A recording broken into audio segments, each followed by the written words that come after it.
Russell E. Dietrich Jr. Park in Jamestown, New York for tonight's game between the Jamestown Jammers and the Elmira Pioneers. Good evening, everybody. I'm Dave Shannon, set to bring you tonight's action between the team that is sitting atop the PGCBL West.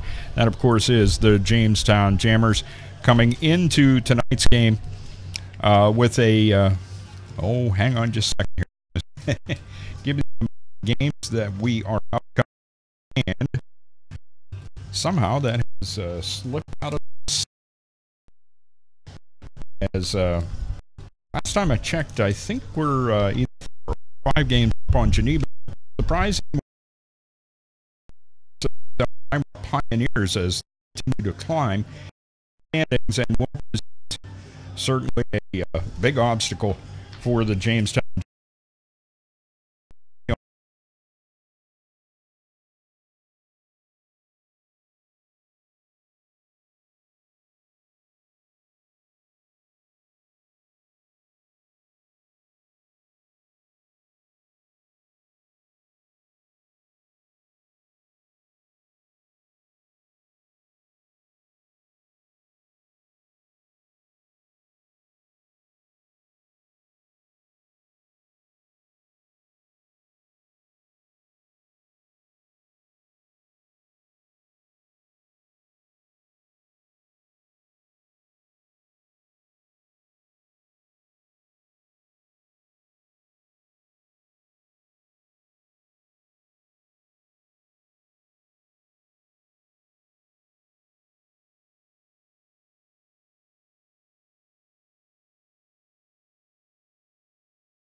Not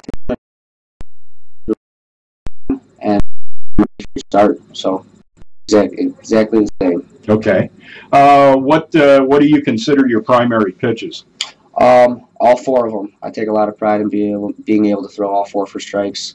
So the fastball, the curveball, the slider, and then the circle change. Okay. One of the things that's noticeable with the league is it's played out here certainly over the first week. The outside corner, no matter which batter, left or right, the outside corner is a big pitch. You generally get favorable calls from the umps, so I'm sure you'll be in the corners a little bit. Talk about your experience at Niagara. What are you up to there? What was your past season like?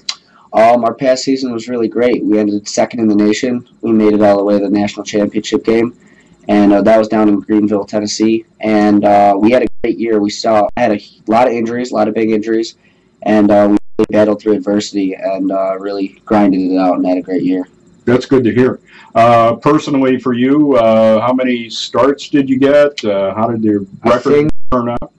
I can't remember how many starts I got because sometimes I would start and only throw an inning just to get ready for my next start. But I was 8-3 on the year. I think 3 innings pitched. I think right around 107 strikeouts. Only like 40 hits given up, and yeah, I had a great year. I think I ended the year with a 1.96 ERA, which is like 5th or 6th in the country. I think I was 2nd in the country in strikeouts. So yeah, I ended up having a good year. I'm curious to see if the All-American board will have my name on it. Yeah, I would think so. Some great numbers there. So coming to Jamestown, how did you manage to get here? I mean, what was the process that got you to sign with Coach Barone and decided to come here? We were playing Jamestown Community College, which is in our conference, about a month and a half ago, and my head coach knew that I was still talking summer ball teams but wasn't committed yet, and he told Barone about me and Barone brought me up here, showed me the locker room, told me all about what the Jammers do, and it was pretty much set in stone from there. I got excited and I said, yeah, I want to be a Jammer. Great, glad to have you. Love to have the enthusiasm coming in. That's always important. It's a great group of guys, and you know, one of the things I think that plays out, it certainly did last year with Coach Barone, and the types of players that came here. It was a team. It's truly a team. It's not about individuals. And, you know, yes, there's attention to individual things to work on, but it's truly a team effort out here every night. Yes. No, exactly. I've only been here less than a week, and already it feels like a team. And guys, you know, aren't too worried about if they're in the starting lineup or if, you know, they're at-bats or whatnot. They're here to have fun, and really you can learn a lot from being on the bench. So if you only play 3-4 days a week, there's still a lot of learning to be done when you're not playing. Talk about your youth baseball days, maybe when you got started and what you did through Little League and up into high school. I started the usual age, 5 years old, and I pretty much pitched. I played first base. I was a first baseman until I was about 12, and then I moved to the outfield. And all the way through high school, I did both, and was decent at both. But when I knew come college time that pitching would have to be the way to go. You're the second interview that we've had. Connor Ryan mentioned the same thing. He said his dad set him down rather, and said, look at the roster, look at how many position players there are, and look at how few pitchers there are. How do you think you're going to get to college? Probably if you're pitching. Yeah, and there was another thing for my dad where, I mean, all growing up, pitching just had that extra little more importance. Sure. You know, just between me and my dad and what I did on the mound. You know, we always focused a little bit more on pitching, so it kind of just groomed into that. Okay. Well, that's all good stuff. Maybe if you want to, you can add a little bit. Do you have any favorite hobbies, hunting, fishing, anything like that? I love to fish. I mean, hobbies. Pretty much just hanging out with friends, playing a little bit of video games, but definitely fishing, love going to amusement parks. But yeah. You and I will have to go fishing then, because I fish a lot too. Yeah, sounds good. I'll show you some I was supposed to go today, but I ended up not going. But yeah, I'm looking forward to see what good spots are out here. So yeah, well, we certainly on the New York State Thruway, you'll see a couple of streams that you'd like to just stop the bus and get out and fish. So yeah, no doubt about it. All right, Dave Lascawa, thanks for the time and good luck for this season. Thank you very much. I appreciate it. All right, you can catch the Dave Lascawa player profile on YouTube anytime you want, right at the spot where we stream the games. Coming up, Anthony Barone talks about tonight's game. What do you say we get to that right now? Here's Anthony on the Jammers Baseball Network. Head coach of the Jamestown Jammers, Anthony Barone, off a successful road trip where we booked and had battles in both of those places that were good wins, I think, for the team. Let's go back and look at the Oneonta win, which ended up being a real close game into the later innings when we put 3 up, but we were able to hold them off. Michael Ginther was working hard to keep going in that game. Talk about our game against Oneonta. It was a great win on the road, as you said, coming off a long trip the day before to Saugerties and another road game. So I thought Mike Ginther was, very successful in throwing strikes and competing, and he led with the lead, which we always talk about, the win. And I just thought, we had 2 big innings, a 4-run inning and a 3-run inning, and that's what our offense can do at times. And our bullpen was once again really good with Meza and Connor Ryan. So, we've been saying it all year. Be patient at the plate and look for some walks and play for a big inning here and there. And our pitching staff has held up tremendously, and they've given us a chance to win in every game this year. Do you have any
the Jammers and the Pioneers?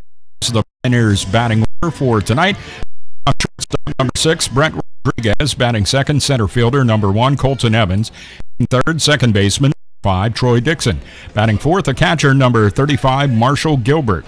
And the first pitch of the game from Dave Lascala is a pop up the left. Christian Deaton out there comes in a few steps and makes the catch. Ball off the bat of Brent Rodriguez for the first out of the Pioneers half of the first inning. And that'll bring up the center fielder, Colton Evans. One up, one down. Good start for Dave.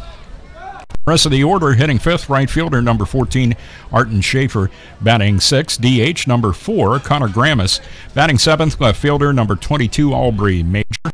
Batting eighth, first baseman number 24, Braden Combs.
behind the plate. And on the mound, it is the young Mr. Ford. Parker Ford, 6'2", 215, out of Lufkin, Texas, attending Mississippi State. First pitch to Conley was ball. Second one is in there, and the count is even on the left-handed hitting DH. 1 ball, 1 strike. 1-1 pitch. Inside, backs Conley off the plate. Chris, as you may have noticed if you've been at the ballpark, is up on the plate, crowding it just a little bit, if you want to say that. Conley on the season hitting an outrageous .402. That pitch, an attempted frame of the pitch by Gilbert, and home plate umpire Josh Maiman wasn't buying what he was selling. 3-1 the count to Conley. 3 balls, 1 strike. Ford, an imposing figure out there in the hill, and a foul ball past Hayden Carter and down, bouncing off the perimeter fencing, rolling toward the field of play, but it stays in foul territory, and one of the members of the Pioneers' pen will chase that down the right field line. Check to see who that might be. And I don't have a number. That court. Nope, there it is. Bryce Saprasinski goes down and gets it. Good job, Bryce, and a good job by Chris Conley as he draws a walk. Chris Estrada steps in. Number 16, Chris Estrada. Estrada coming into the game has dropped below 300 as far as his batting average goes. Not like it's a horrible sin. He's hitting .294. This is 27th game and 26th start, and he's had 102 at-bats and 30 hits in that time frame. First pitch to him by Parker Ford misses, ball 1. 1-0 the count to Estrada. Conley down at first with nobody out and no score in the bottom of the first. Parker Ford, the big righty, brings it on the outside corner. Some may have thought that was high, but rather see that being used, that kind of a strike zone being used, than those postage stamp ones. 1-1 the count. Parker Ford's 1-1 pitch. Outside, bounces around, kind of looked like a slow hit ball trying to get through some croquet wickets there. His first and went between the legs of the catcher Gilbert, and then back and bounced off the leg of Josh Maiman. Count now 2-1. Parker Ford, the righty on the hill, ready to bring the 2-1 pitch. Outside corner, counts even at 2. Parker Ford coming into the game 1-1. He's appeared now in 4 games with this one tonight. This will be his 3rd start, has thrown 9 innings and has an ERA of 6. 2-2 pitch, sharp grounder down to third. Prezuzzo goes to Dixon for 1, and the throw to first base pulls Combs off the bag, and Estrada will be on the fielder's choice. Conley forced out at second, 5-4. Now up the bat for your Jammers of first baseman, number 30, Ben Brookover.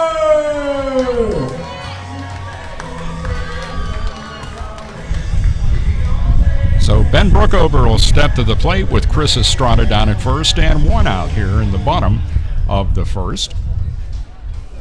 Brookover on the season hitting .330. His 28th game, 26th start. 106 at-bats. And I do believe that is leading the league in at-bats, Ben Brookover.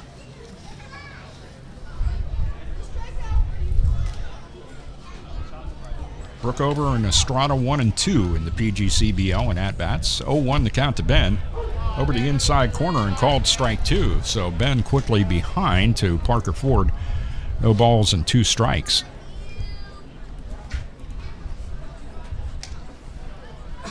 Beautiful night here as the breeze is blowing pretty much in from left field tonight. 0-2 the count, the pitch. Ben chases one. That was outside and high, and he couldn't lay off. Swings and misses, strike 3, 2 gone. And Skylar Valentine steps up. Now up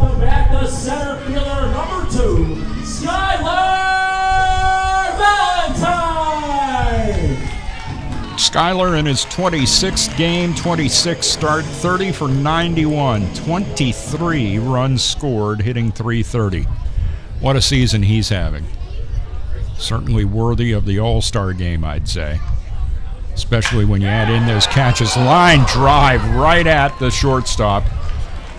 And Brett Rodriguez handles it, and that'll do it for the Jammers in their half of the first. No runs, no hits, no errors, and one runner left on base at the end of one inning. The score, Elmira nothing and the Jammers nothing. Back with more right after this. It's Jammers Baseball on the Jamestown Jammers Baseball Network. I'm Paul George of the Indiana Pacers. When I was 6, I had one thing on my mind. When I was 6, my days were spent playing basketball every chance I could. When I was 6, my dream was to make it to the NBA. When I was 6, my mom had a stroke. So I want you to learn the signs of a stroke fast. F-A-S-T. F, face drooping. A, arm weakness. S, speech difficulty. T, time to call 911. Because the sooner they get to the hospital, the sooner they'll get treatment. And that can make a remarkable difference in their recovery. I'm Paul George. Protect the ones you love. Spot a stroke F-A-S-T. Fast. Life is why. Visit strokeassociation.org. Brought to you by the American Stroke Association and the Ad Council.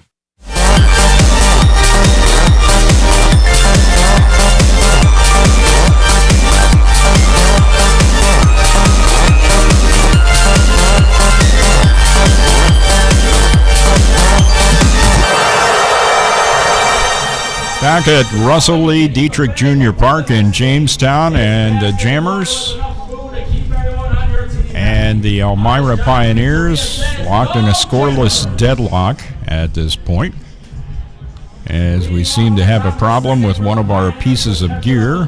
YouTube, surprisingly, is not taking a fit like it normally does. Instead, we're having problems with our audio feed, and we are back up and running. Sorry about the inconvenience there, folks. It is the top half of the second. At the plate for the Pioneers, it's Marshall Gilbert, the catcher, and the first pitch to him from Dave Leskawa misses high and outside, ball one. 1-0 the count. Dave's 1-0 delivery. Cut and a miss by Gilbert, and the count evens up at 1-1. Gilbert on the season. This is 14th game, 14th start. 18 for 54 with 9 runs scored and 5 doubles, 2 home runs to boot. Hitting .333, outside and low, and the count is 2-1 to Marshall Gilbert, right-handed hitting catcher of the Elmira Pioneers. Pops this one up, and I didn't hear it hit anything, so it must have been in the gap between the first base bleachers and the home plate grandstand. Count is now 2-2 on Gilbert. Leskawa's break-even pitch, cut and a miss, strike 3. 1 up, 1 down in the Pioneers' half of the second, and that'll bring up the right fielder, Arton Schaefer. Now up the bat, the right fielder, number 14, Arton Schaefer. Schaefer coming into the game hitting .263. This is 21st game, 21st start, 21 for 80 on the season to hit that .263 mark. He scored 15 runs. Pops up the first pitch. Ben Brookover gives chase.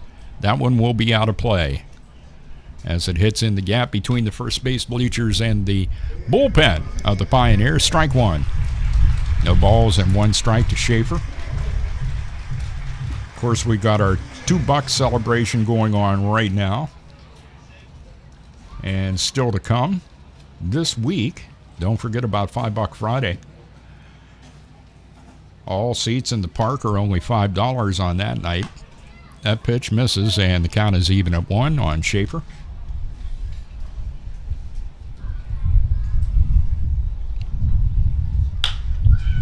Line drive, right center field, giving chase Colin Stack, and it's not out there far enough for him to catch it. Falls in. First hit of the ball game for either team is Ayrton Schaefer as he reaches with 1 out.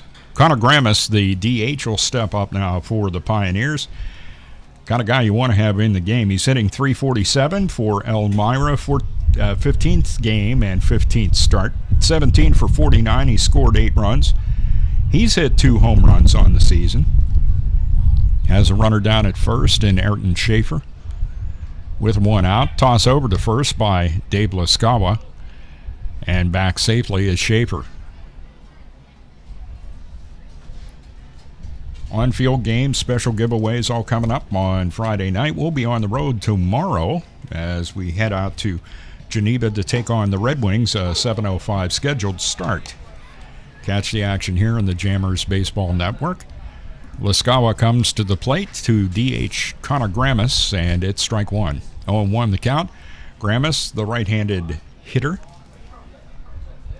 Gramis against the Jammers. In 3 games against us, Connor is hitting .429. We've played a total of 6, and the Jammers have a 5-1 lead on the season. 1-1 pitch. Catches that outside corner. And the count now 1 ball, 2 strikes on Connor Gramis.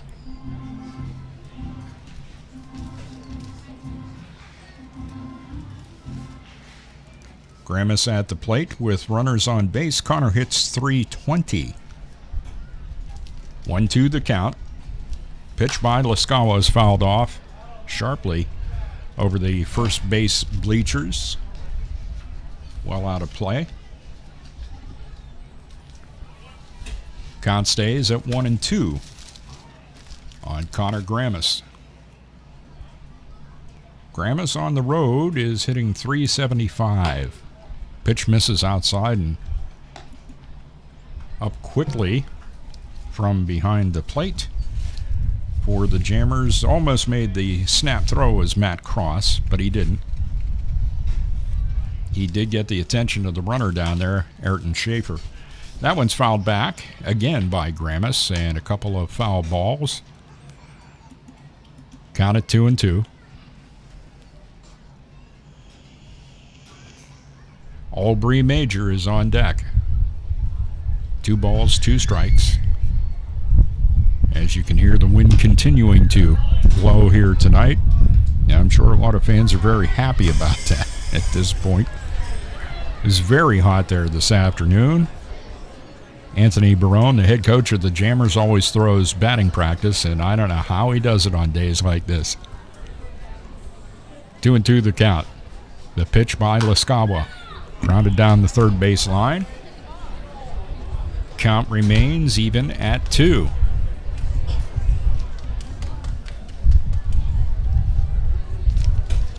Connor Gramis, the right-handed hitter, hails from McLean, Virginia. He was a freshman this year at Xavier. 2-2 the count on him. Swing and a miss on the off-speed pitch. That is strike 3. Well out in front of that, expecting something else. It was, though, an 8-pitch at-bat. So a good at-bat for Gramis from the standpoint that he ate a lot of pitches there. Laskawa here in the second inning has thrown 25. Some of the early batters gave him a break, swinging early in the count. At the plate, Aubrey Major just misses inside, ball 1. Major has been a thorn in the side of the Jammers just from his pitching that he's done against us. Tonight he'll play in the field, out in left. 1-0 the count. Laskawa's 1-0 pitch. That's on the inside corner. Matt Cross framed it. He didn't really have to. It was there. Counts even at 1 on Aubrey Major. Aubrey is a tall young man. 6'5", 205 from Indianapolis, Indiana. He's attending Xavier as well. Off-speed pitch by Laskawa. Way out in front of it was Major, and the count now 1-2. So, of course, this leads you to the question, what will Dave Laskawa come up with on the 1-2 pitch? After throwing that beautiful change, the 1-2 Comes at him hard, and Aubrey Major responds by ripping it into left field. Second hit of the night for the Pioneers. Ayrton Schaefer got the first one. He's at second base. Aubrey Major gets the second one. He's down at first. There are 2 out in the inning, and first baseman Braden Combs comes to the plate. Braden Combs on the season hitting .216, his 15th game and 15th start, 11 for 51 and 8 runs scored on the season thus far, into the second half of the season now. Jammers, if things play out the way they are, will be 1 game short on the season. First pitch to him on the outside corner, strike 1 called. That game that was scheduled at Mohawk Valley will not be made up. Rained out on Saturday. 0-1 the count. Vescavo was getting the sign from Cross and then stepped off the rubber. He's right back on it and ready to bring the 0-1 pitch to Braden Combs. Misses outside, and the count evens up at 1-1.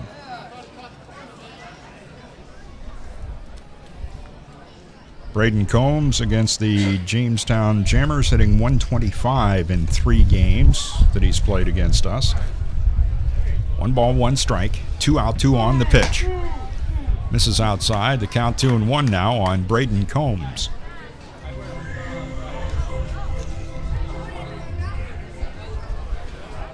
Interesting road trip for the Jammers. Our first game was way out there in Saugerties. That's a hoof. 2-1 pitch. Fouled off the end of the bat over the third base bleachers. Counts even at 2 now on Braden Combs. Left-handed hitter, lefty on the hill, Dave Liskawa.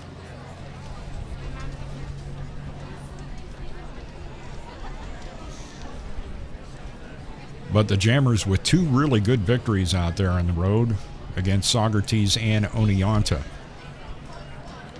2 balls, 2 strikes, 2 out, 2 on, and the pitch. Cut and a miss, strike 3.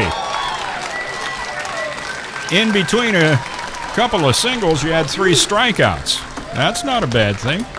No runs, 2 hits, no errors for the Jammers, and 2 left on base. At the end of 1.5 to score. Pioneers nothing, Jammers nothing on the Jamestown Jammers Baseball Network. Happy to have you with us on this beautiful Wednesday night. Thanks for tuning in. Back with more right after this. The odds of a young girl being discovered by an industry insider while singing to herself pumping gas. 1 in 300 million. The odds of a daughter of a clergyman from Severn, Maryland, spending 11 weeks at #1 on the U.S. singles charts. 1 in 19 million. The odds of going on to win 7 Grammy Awards. 1 in 1.4 million. The odds of selling over 40 million records. 1 in 800,000. The odds of this musician and performer having a child diagnosed with autism. 1 in 68. I'm Toni Braxton, and I encourage you to learn more at autismspeaks.org/signs. Early diagnosis can make a lifetime of difference. Autism Speaks. It's time to listen. Brought to you by Autism Speaks and the Ad Council.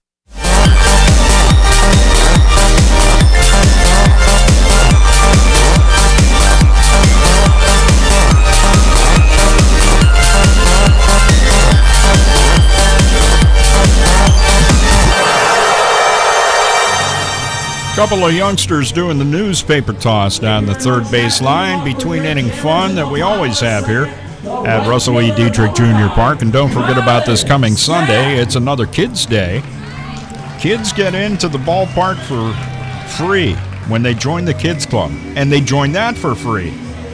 Parent, guardian, your admission's only $5 on Sundays with the Kids Club. 3:05 start time coming up this Sunday. At the plate, Colin Stack. First pitch to him is high, ball 1. 1 ball and no strikes to the right-handed hitting right fielder. We will take on Oneonta, 3:05. That one's hit high, deep to center field, but the ballpark will hold that with no problem. What a crack off the bat of Colin Stack. Colton Evans catches it with no problem, and there's one gone in the Jammers half of the second. Now up the bat, That crack led you to believe that that one may still be sailing. I don't think the wind had that much to do with it. It was just that noise sounded that good, and it just didn't carry that well.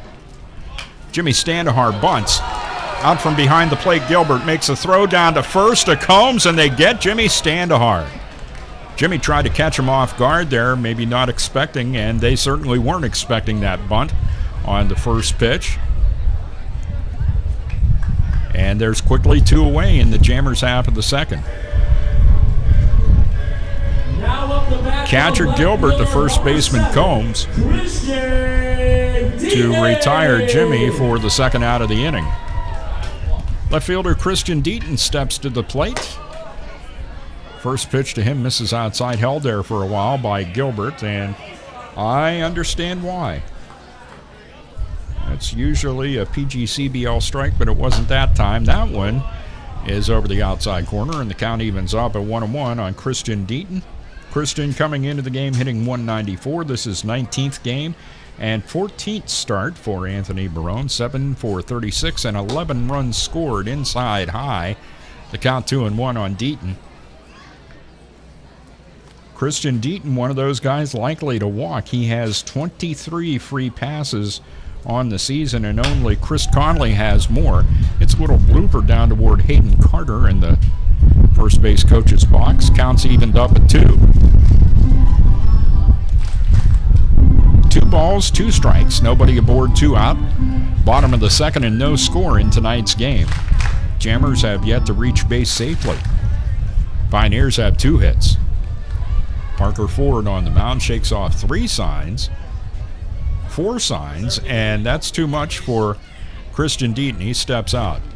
Umpire at home, Josh Mayman, grants him the time. Keep talking about Josh behind the plate. John White is on the bases tonight. Yes, there are 2 umpires here. 2-2 pitch, well outside, in the dirt as well. Nice scoop by Gilbert. Count at 3-2 now on Deaton.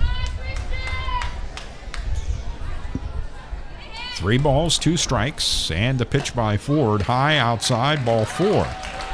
So he's got his 24th walk of the season. That brings up Matt Cross. Sorry, Matt. Didn't mean to skip you there. Matt coming in, hitting 206, his 12th game, 10th start. 21, Matt Cross. Matt Cross on the season has scored 4 runs. He has 3 doubles to his credit, 6 ribbies, 10 total bases. OPS is 620. Runner at first, Deaton, and 2 out. The pitch. Cross turned and thought that may hit him, but there was a little bit of curve left in it, and it's ball 1. Didn't hit Cross, wasn't a strike either. 1 ball, no strikes to count to the right-handed hitting catcher tonight, Matt Cross. The 1-0 popped up, out of play, over the home plate grandstand. Counts even at 1-1.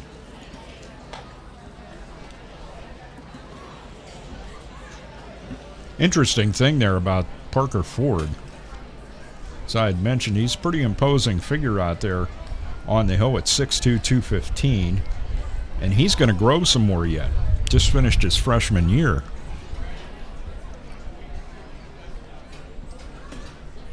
That pitch misses low and outside. Ball 2. 2-1 the count. 2 out, runner at first, Christian Deaton. Jammers have been good with 2 out situations, being able to bring runs home throughout the course of the season. 2-1 the count and the pitch. Cross had a notion, maybe he should have. He gets rung up for strike 2. 2 balls, 2 strikes.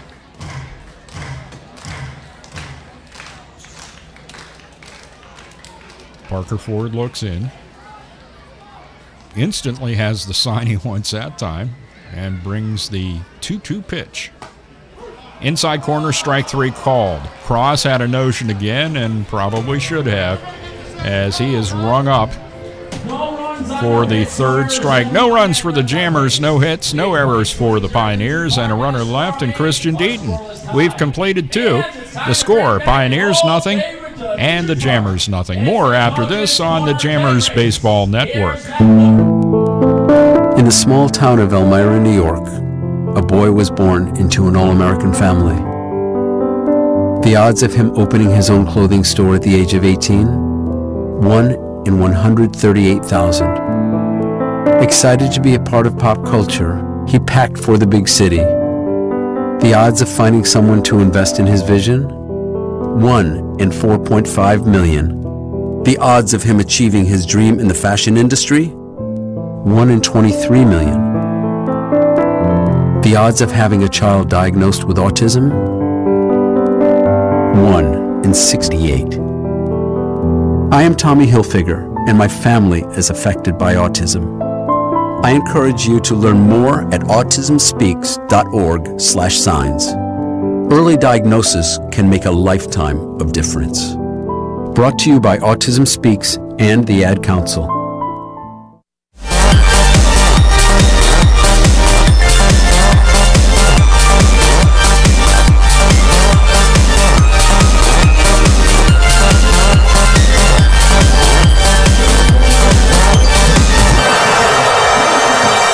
Welcome back to Russell E. Dietrich Jr. Park in Jamestown, New York. Jammers and Pioneers in a scoreless tie into the top of the third. It'll be 9-1-2 due up for the Pioneers. In the top of the third, the number 9 hitter is Joe Prezuzzo.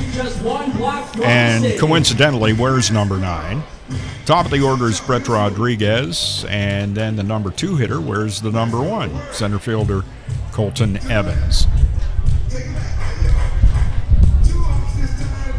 Brian Hill, the head coach of the Pioneers, makes his way down the third base line. Dave Laskawa has his warm-up tosses completed, and he is set and ready to face Joe Prezuzzo. Prezuzzo comes into the game hitting .245, his 23rd game, and 17th start for the Pioneers. 12 for 49, 17 runs scored on the season. Laskawa's first pitch is over the inside corner at the knees, strike 1. No balls, 1 strike. Prezuzzo, the leadoff batter here in the Pioneers half of the third. Prezuzzo against the Jammers, he likes us. In 4 games hitting .444. That's 4 for 9 with 3 runs scored. Next pitch misses.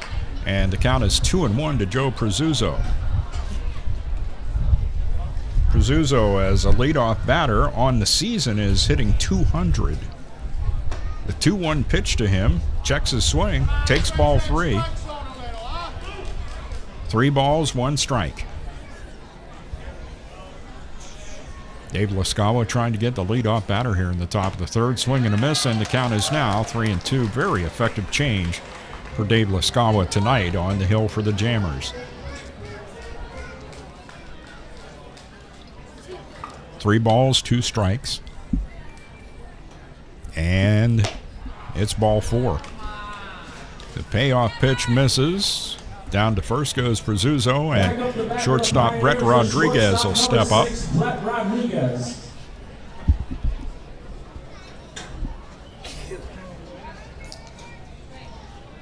Well, the sun has made an early departure this evening due to some clouds, so the field is in shade all the way around.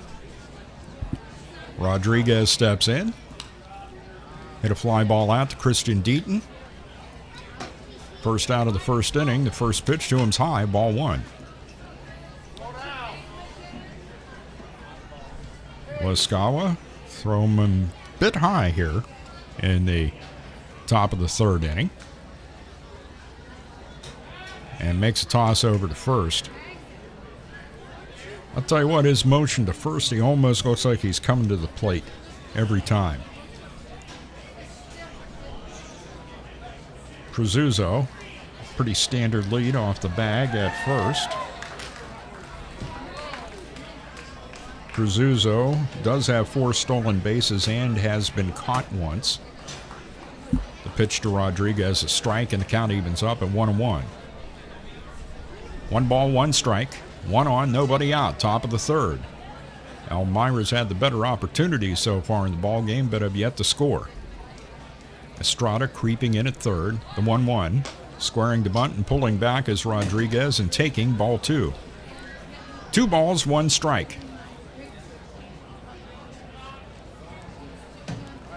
Ben Brookover doing some landscaping down at first base. 2-1 the count.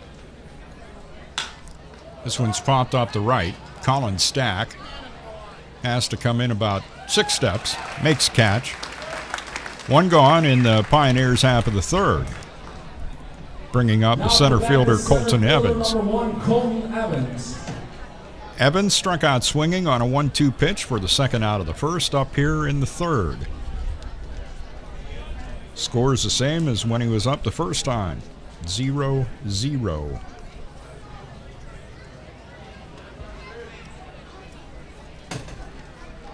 Colton Evans on the road is hitting .250. Here's a good toss over to first and a swipe tag by Brookover, but Prezuzzo's back safely.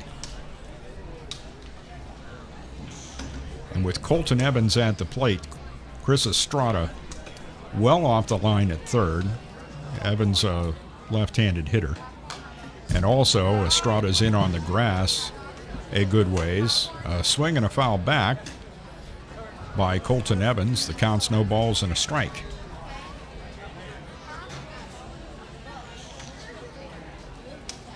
.0-1 the count. Lascava takes his time. Here's the 0-1. Cut and a miss. Quickly ahead of Colton Evans. No balls, 2 strikes.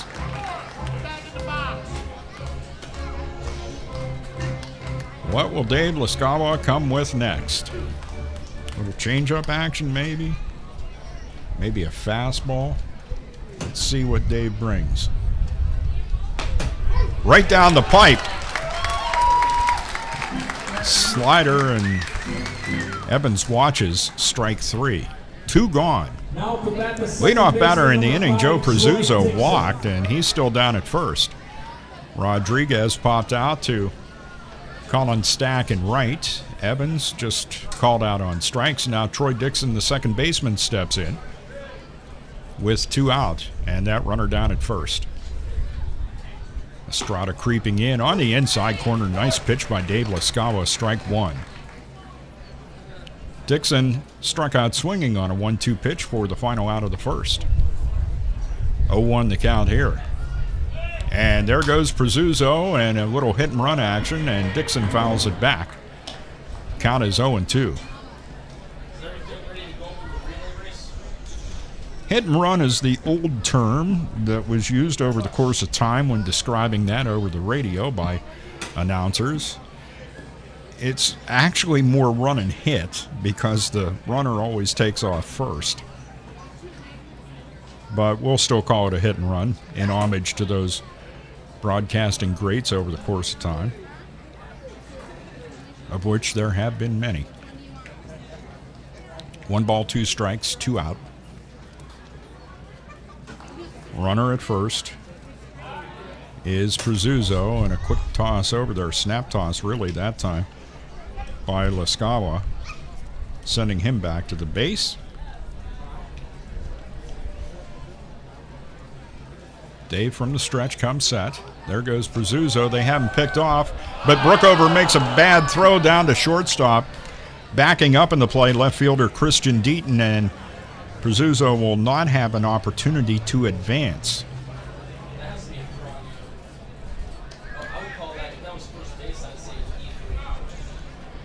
See what the scorers put up. I hear some discussion about E3. I would tend to agree with that. He had plenty of time to throw down.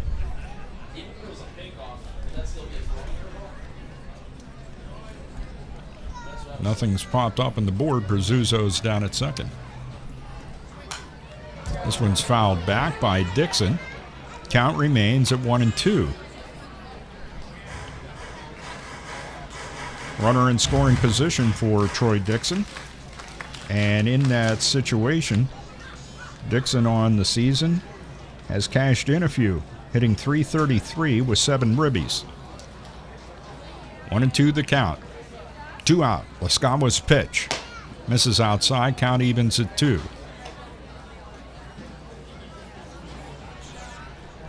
2 balls, 2 strikes, 2 out, and a runner at second. Indeed, some deuces wild in this case. 2 hits on the night for the Pioneers. Popped up. Brookover has a look. I think that's going to go well out of play into the first base bleachers. The solid thunk of aluminum. And the count remains even at 2 balls, 2 strikes. Josh Mayman was out of baseballs, and he gets a fresh delivery and tosses the first one to Matt Cross, who throws it out to Dave Laskawa. Cross behind the plate tonight. And the usual cast in the field: Deaton in left, Valentine in center, Stack in right, Estrada at third, O'Donnell at short, Standahar at second, Brookover at first base. Dave Laskawa on the hill changeup is grounded softly toward the second baseman Standahar, and a strong throw. They got him. Bang bang at first base. Dixon retired, and so are the Pioneers. No runs, no hits, no Jammers errors. No, they did put an error up now. So they are going to charge an error to Brookover on the throw to second on the pickoff play, allowing Joe Prezuzzo to move up.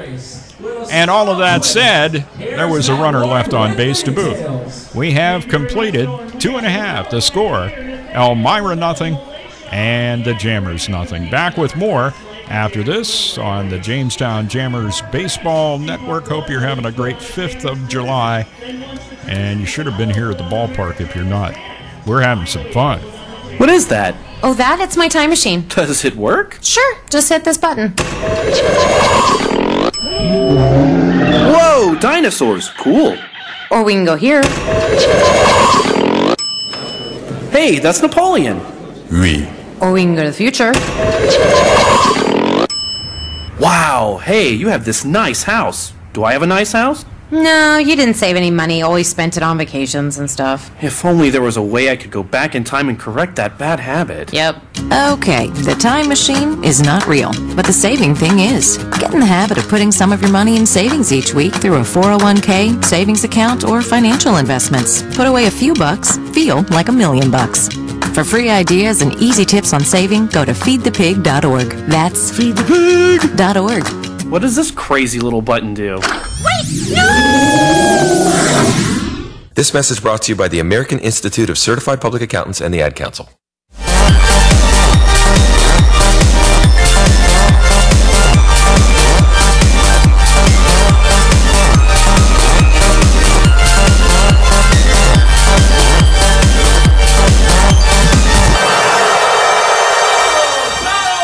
Back at Russell Lee Dietrich Jr. Park in Jamestown, New York, Jammers and Pioneers in a scoreless tie heading to the bottom of the third. It's going to be 9-1-2 for the Jammers as well, same as it was for the Pioneers. And the number 9 hitter for the Jammers, Alex O'Donnell, takes the first pitch from Parker Ford, and it's strike 1. 0-1 pitch on its way. Outside corner, strike 2. 0-2 the count. One of the more interesting offensive guys for Anthony Barone. OD is hitting 176, but he is tied for second in RBIs on the season with 21. The next pitch by Ford missed, and the count now 1-2. And the 1-2 pitch, high and outside as well. The count is even at 2 now on Alex O'Donnell.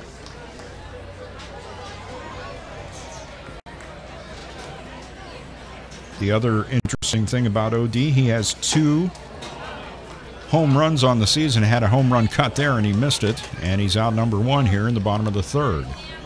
Back around to the top of the order, and Chris Conley, who did what he does, reached base back in the first. Back up the bat for your Jammers, the DH number 17, Chris Conley. Added to his walk total to get up to 32 with that walk back in the first inning. First pitch by Ford on the inside corner, strike 1 called. Chris backs out, and not really a disgusted back out as he will sometimes do. 0-1 pitch taken by Chris Conley, who's quickly behind 0-2, but don't let that fool you. He has had a number of walks off of 0-2 starts for the pitcher. See what Ford comes with. Well outside in the dirt, hits the chalk of the right-hander's batter's box in by the plate and bounces to the home plate grandstand. The count 1-2. He meaning Chris Conley just doesn't. Next one is high. Conley won't chase that. And the count is even at 2. Chris Conley's OPS at 1.174. As Anthony Barone refers to that, video game type stuff, and now it's 3-2. And as I said, Chris Conley does what Chris Conley does. May have been 0-2 to start this at-bat, but he's just one ball away from reaching base again. Or maybe one pitch away from getting a mistake thrown by Parker Ford. Payoff pitch has popped up. Calling for it and making the catch is shortstop Brett Rodriguez for the second out of the inning. 2 up, 2 down. Parker Ford mowing through the Jammers. At the third baseman, number 16, Chris Estrada. Estrada reached on a fielder's choice. It could have been a double play for Elmira, but Estrada gets down the line pretty quickly and ended up being aboard on the fielder's choice as third baseman Prezuzzo went to Troy Dixon to force out Conley. The first pitch to him's ball 1. 1 ball, no strikes. Nobody aboard, 2 out, and no score in the game. Bottom of the third. Outside corner, strike 1 call. 1 ball, 1 strike to Chris Estrada, right-handed hitting third baseman of the Jammers. And that pitch is over the middle of the plate, a little bit low for the fans' liking, but it is strike 2 called. The count now is 1-2. Chris Estrada against Elmira hitting .318 in the previous 6 games, and he watches that one that gets called strike 3 in the outside corner. So striking out 2 in the inning, Parker Ford. Also a pop out the shortstop. He's holding the Jammers at bay. No runs, hits, or errors, and no one left. At the end of 3, the score, Jammers nothing, and the Pioneers nothing. We'll have more after this on the Jammers Baseball Network.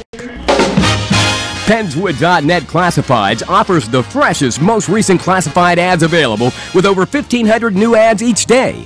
If you're looking for a reliable used vehicle, check out the multiple ads daily on Penswood.net Classifieds. From cars, trucks, RVs, and motorcycles, you can scan the ads at Penswood.net at any time of the day or night and find something that fits your needs. Looking for household items, student housing, or even a new pet?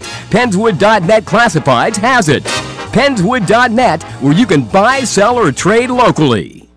So when you get to the corner of Smith and Orchard, you're going to want to take a left. You are not going to. Then what you're going to do is turn onto Marcy Avenue. Just broke up and go past the first 3 lights and then take the next left. I don't really think she's 5 more happy, blocks but and you should be who there. am I to judge, right? Park on the right. That's I'll what see I you heard later last tonight. night. It's hard to concentrate on 2 things at once, like texting and driving. Stop the text, stop the wrecks. How will you stop texting and driving? Tell us at stoptextstopwrecks.org. Brought to you by the National Highway Traffic Safety Administration and the Ad Council.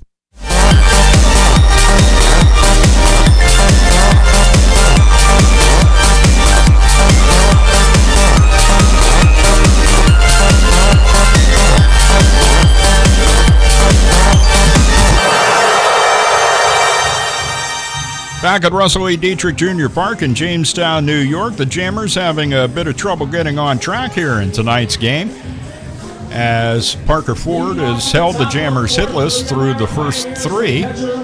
Elmira had a chance there in the second, but could not cash in. They did get 2 hits in the inning, but unable to bring anybody in. Middle third of the order due up here are Gilbert, Schaefer, and Gramis. Laskawa's first pitch is inside and low, ball 1. 1 ball and no strikes to the right-handed hitting catcher, Marshall Gilbert. 1-0 pitch by Laskawa over the outside corner. Counts even at 1-1.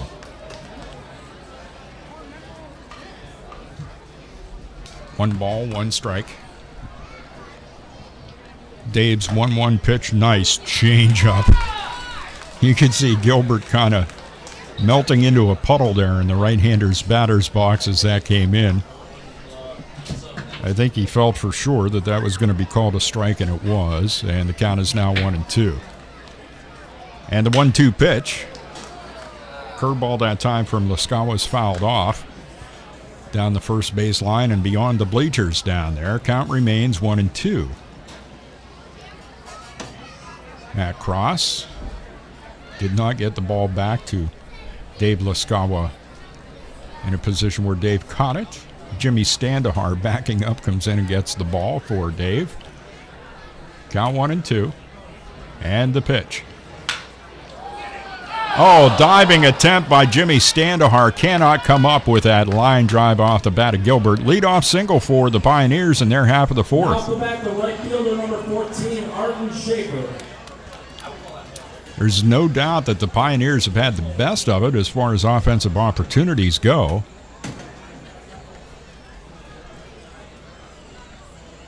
It's now Ayrton Schaefer at the plate. Schaefer at the plate for a second trip. He singled back in the second. Hits one deep down the left field line and fair. Hits in the corner up against the 325 sign. Coming in to score is Marshall Gilbert. Deaton's throw comes into Alex O'Donnell.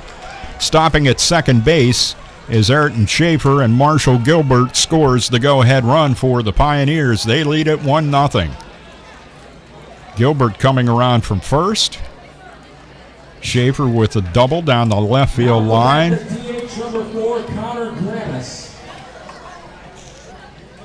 Great place to put it, because most teams will play their outfielders off the lines.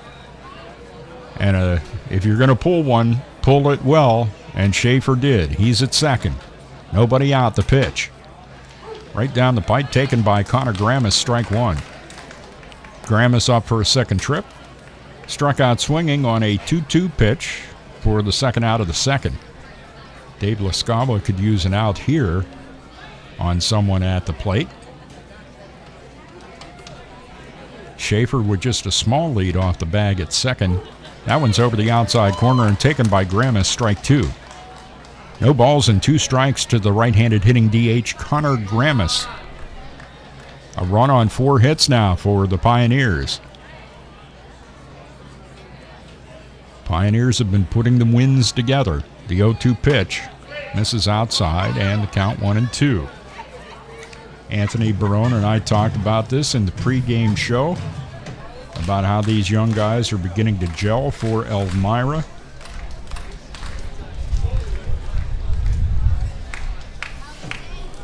Grammas at the plate against lefties is hitting .438, and he hits that one down the right field line, but it twists foul. A noisy strike as the count remains at 1-2. On deck batter is Aubrey Major. Nobody out, runner at second, Schaefer.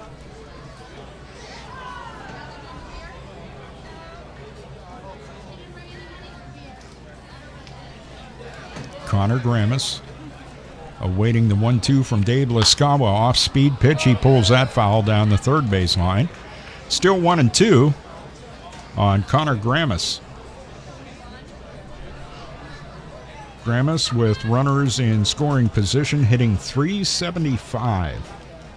It's a pretty healthy clip that he's knocking the ball around at. And he's got a runner in scoring position with Schaefer at second. And nobody out. The 1-2 pitch. Off-speed pitch. He tried to check, and home plate umpire Josh Mayman says he went around. One gone in the Pioneers' half of the fourth, and it'll bring up Aubrey Major. Now back to left fielder number 22, Aubrey Major.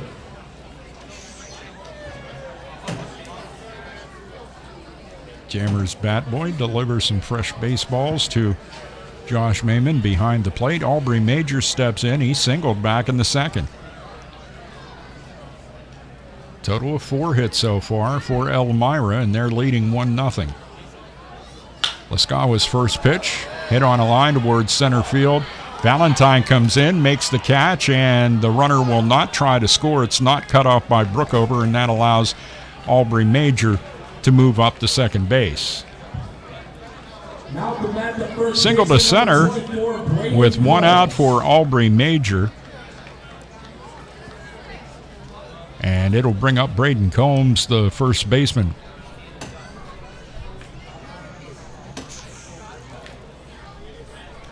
Combs at the plate for a second trip. He was a strikeout victim for the final out of the second. Elmira with a big opportunity to break this thing open here in the fourth inning, leading 1-0, and 2 runners in scoring position. Major at second, Schaefer at third. High in the air, deep to left center. Valentine is over. He makes the catch. That will bring in 1. Valentine's throw goes to Estrada at third. Sac fly RBI for Braden Combs, and Elmira has taken a 2-0 lead. And that'll bring up Joe Prezuzzo. Tell you what, you couldn't place a ball much better if you were trying to hit a sac fly than what Braden Combs just did. 2 gone, runner at second, Major, and Joe Prezuzzo at the plate. 2 out. Lescavo looks back at Major, has a huge lead off the bag at second, and a swing and a foul tip by Prezuzzo at strike 1. Prezuzzo walked back in the third and moved up to second base on a throwing error. They had him picked off, but Ben Brookover threw wide of the bag at second toward the third base side, and that allowed Prezuzzo to get in safely. 0-1 the count. Dave Lescavo trying to work out of it. The 0-1 pitch. Cut and a miss, strike 2. Dave doesn't seem to be overly rattled by the situation despite giving up the 2 runs here. His pitch count, though, is a lot higher than what he'd like it to be. That was pitch number 70. 50 strikes, 20 balls. 0-2 the count. And a check swing by the batter Prezuzzo. He did hold back. They do appeal to the bases umpire, and he says he did not go.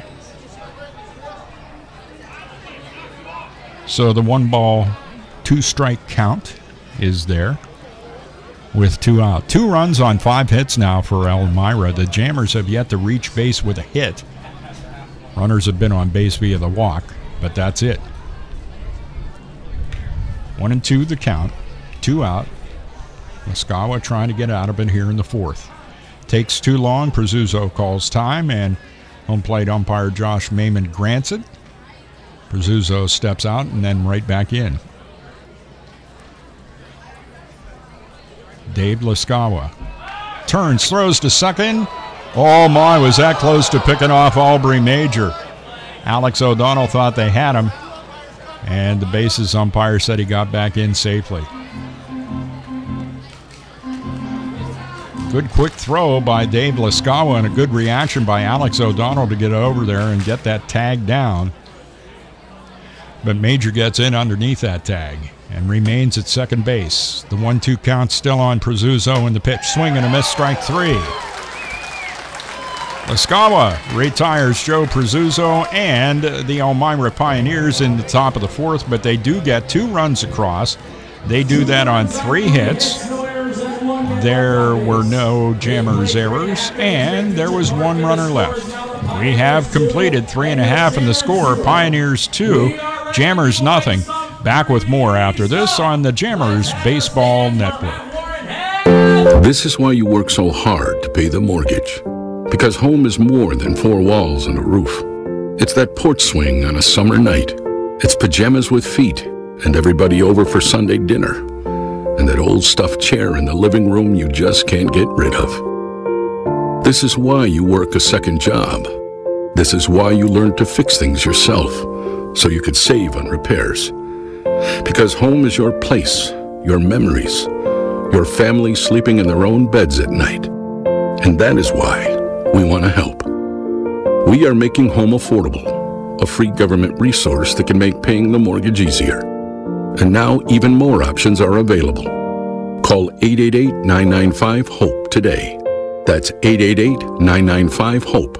Or visit makinghomeaffordable.gov. Good night, Mama. This is why. Brought to you by the U.S. Treasury, HUD, and the Ad Council.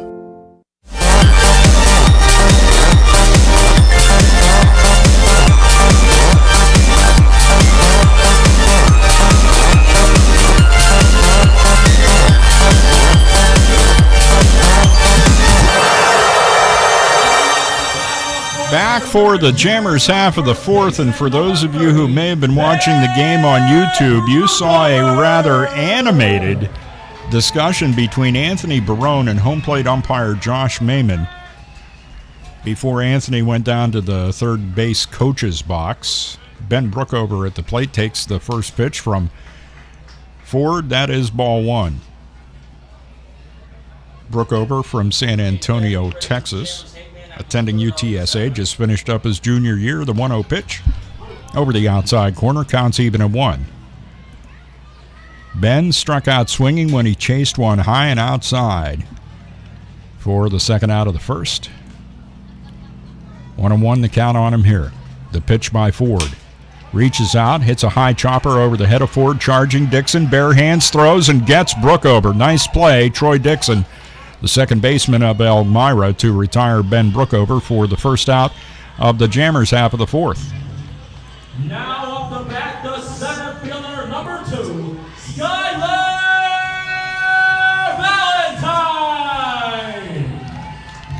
Brings up Skylar Valentine. Folks thought he was about to keep the inning going when he smacked a line drive at Brett Rodriguez. He caught it, and Skylar was the final out of the first inning in his previous at-bat up here in the bottom of the fourth, and his team trailing 2-0. 1 out and nobody aboard. The first pitch to him, a strike. This one misses high and outside, and the count evens up at 1-1 on Skylar Valentine. Jammers having their big 5th of July party here with $2 tickets to get in tonight, and then Coach's Corner giving us the $2 drafts, $2 hot dogs, and $2 popcorn for you folks to enjoy. 1-2 the count. The Skylar rips one between Anthony Barone and the third base bag, and count remains at 1-2. Skylar Valentine from Pearland, Texas, also a junior at UTSA. 1-2 the count. The pitch by Ford. Hit, and it's a one-hopper at the shortstop. Rodriguez throws and just gets Valentine. He waited on that one, did Brett Rodriguez. He could have probably taken, if the reaction would have been quicker, a step or two in and caught it on the fly, but had to wait for it to hit the ground and take the hop, which it did. And Rodriguez responded with a good throw over to first just in time to get Skylar Valentine. 2 up, 2 down. Colin Stack at the plate with nobody aboard and 2 out. The pitch outside on the corner, strike 1. Stack up for a second trip. Hit a fly ball out to the center fielder. We thought it was going to go far, but by the sound of the crack of the bat, swings and misses at the next one by Ford. The count's 0-2. Stack's fly ball in the second was caught by the center fielder Colton Evans, and he swings at a really bad pitch there outside and in the dirt, and he is the final out of the Jammers fourth as we go 1-2-3, no runs, hits, or errors. No one left at the end of 4. The score, Pioneers 3, make that Pioneers 2. Jammers nothing on the Jammers Baseball Network. This is you over 30 years ago. Are we there yet? Are we there yet? And this is your mom when you drive her back from therapy. Are we there yet? Are we there yet? Are we there yet? Roles change without us noticing, and in your new role, we help you help. AARP gives you the information to help care for your mom so that you can have patience with her just like she did with you. Visit aarp.org/caregiving or call 1-877-333-5885 to get practical health and wellness tips to provide even better care for your loved one. Are we there yet? Remember, visit aarp.org/caregiving. AARP, we help you help. A public service announcement brought to you by AARP and the Ad Council.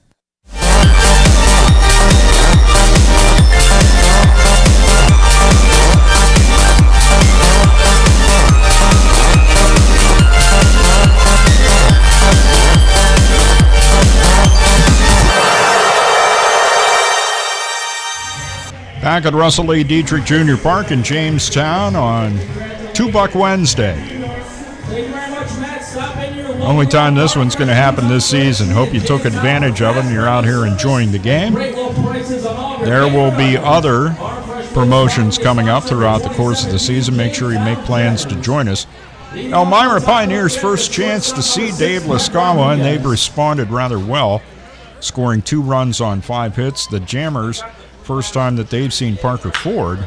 Sharp grounder in the hole between Estrada and O'Donnell and into left field. Leadoff single here in the Elmira half of the 5th for shortstop Brent Rodriguez. 1 on and nobody out, and Colton Evans will step up now. Evans at the plate for a 3rd trip. Struck out swinging, 2nd out of the 1st. Called out on strikes for the 2nd out of the 3rd. Runner at first, Rodriguez. Nobody out. Estrada way in on the grass at 3rd, and the first pitch from Lascawa is right down the pipe, taken by Evans. Strike 1 called. 2 runs on 6 hits now for the Pioneers. Estrada doesn't even go back from where he had creeped in before. He continues to creep in. Lascawa goes to first, and back safely is Rodriguez. Evans, with runners on base, is hitting .500 with 3 RBIs. He's had 16 at-bats in that situation. That one's outside in the dirt. Matt Cross cannot stop it. Rolls away into the left-hander's batter's box, and moving down to second base is Brent Rodriguez. Move him up on a wild pitch. Count is 1-1 on Evans. Runner in scoring position again for the Pioneers. 1-1 pitch. This one's lofted down the left field line. It'll be foul. Deaton gives chase, but he can't get there quickly enough. Count is now 1-2 on Colton Evans.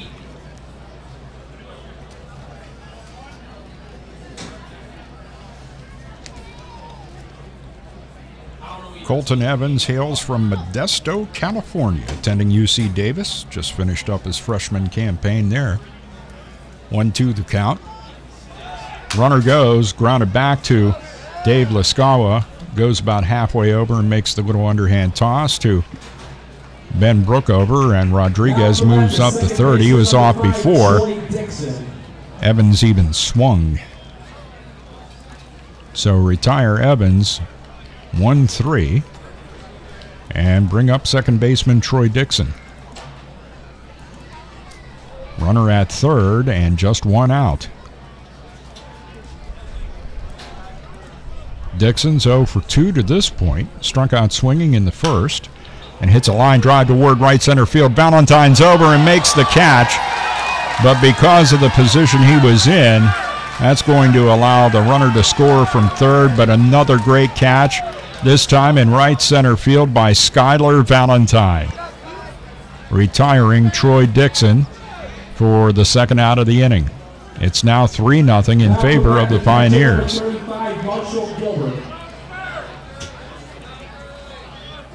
If there's a ball in the air between Olean and Erie, Valentine will probably catch it.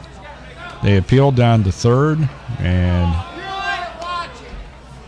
the fans are disgruntled because they felt that Rodriguez left the bag early. And they say, nope, that's not the case. So now Dave Lascawa can concentrate on Marshall Gilbert with 2 out and nobody aboard. Check swing, little looper down the right field line, and foul off the bat of Gilbert. Strike 1. No balls and 1 strike. 79 pitches now for Dave Laskawa here in the top of the 5th.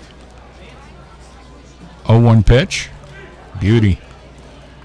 Freezes Gilbert there, and the count is 0-2. Gilbert on the evening struck out swinging, first out of the 2nd, singled and scored back in the 4th. Pioneers scored 2 then, have just scored another one here to lead 3-0. Outside corner, strike 3 called. Gilbert out on strikes, and that'll do it for the Pioneers in their half of the 5th. A run, a hit, no Jammers errors, no one left at the end of now 4.5. The score, Pioneers 3, Jammers nothing. More of tonight's game after this on the Jammers Baseball Network. This is Nnamdi Asamoah. I play football for the Philadelphia Eagles, but what I do off the field with United Way might be more important. I'm a volunteer tutor and mentor. Why? Because over 1 million kids a year drop out of school, and that's not okay. It takes 12 years to create a graduate, but it takes about the same time to create a dropout. And the difference between a child becoming one or the other could be me, or it could be you. Studies show that if we get to these kids earlier, their chances are better, and kids who read well by 3rd grade are more likely to graduate. So join me in United Way. Suit up and take the pledge. Become a volunteer reader, tutor, or mentor, because when a child succeeds, we all succeed. Give, advocate, volunteer, live united. Take the pledge at unitedway.org. Brought to you by United Way, the Ad Council, and the National Football League.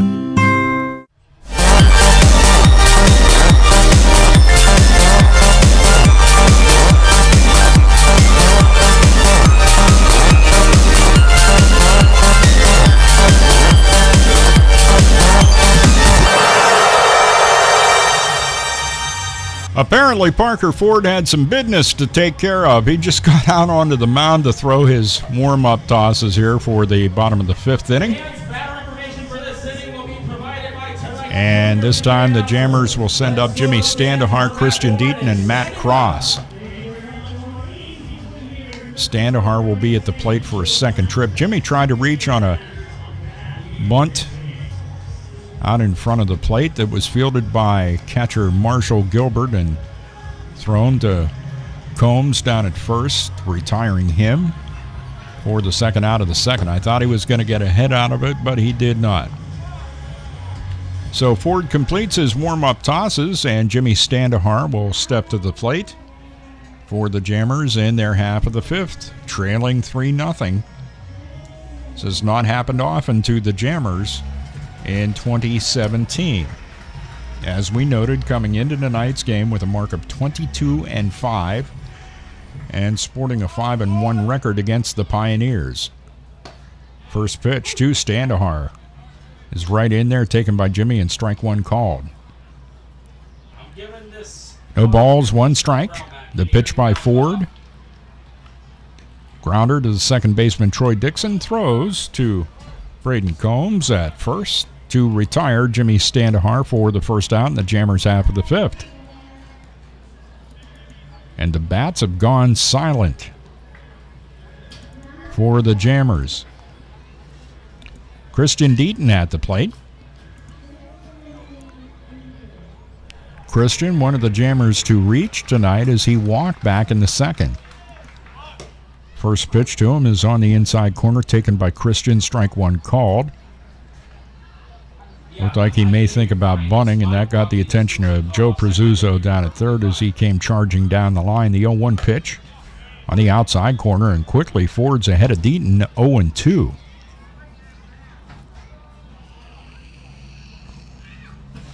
Parker Ford has done a job here on the Jammers in tonight's game. Just missed the outside corner there. Count at 1-2.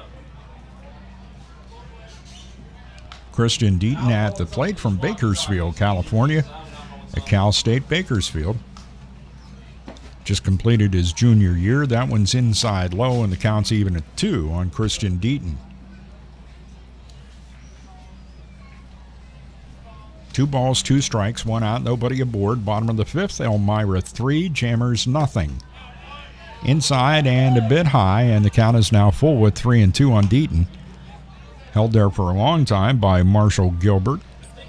And now there'll probably be an animated discussion between Coach Hill and Josh Mayman. Ripped down the right field line, fair.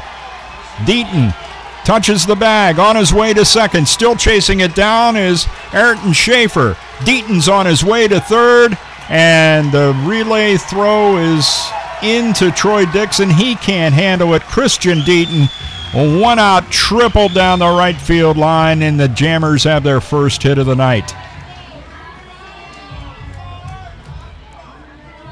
Here in a situation that the Jammers have excelled in throughout the course of the season, taking advantage of opportunities. Let's see, with Cross and O'Donnell due up, whether we can get Christian Deaton home with the first Jammers run of the night. Elmira leads 3-0. Even with the bag at third, Prezuzzo starts in. Cross takes the first pitch right down the middle. Strike one called. No balls, one strike. One out, Deaton at third. The 0-1. That looked to be about the same spot, but it's ball one, and the count's even on Matt Cross, 1-1. 1 ball, 1 strike. Parker Ford's first adversity faced really in tonight's game. The 1-1 pitch. Matt Cross has a cut and just gets a piece of it, and it rolls over to Ryan Hill, the head coach of the Pioneers. 1-2 the count on Cross. Jammers would like to at least get this one in. Deaton at third with 1 out. Ford's 1-2 pitch. Hit high in the air, deep to left center field. No one's going to catch that one. It hits at the warning track, bounces off the wall. Matt Cross on his way to second with an RBI double, and it's now Elmira 3 and the Jammers 1.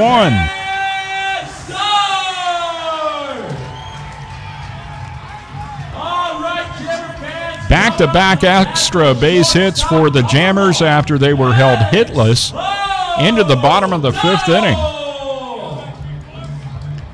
And Alex O'Donnell at the plate, who has 2 home runs in 2017. OD could tie it up with 1 swing of the bat. 1 out, Cross at second.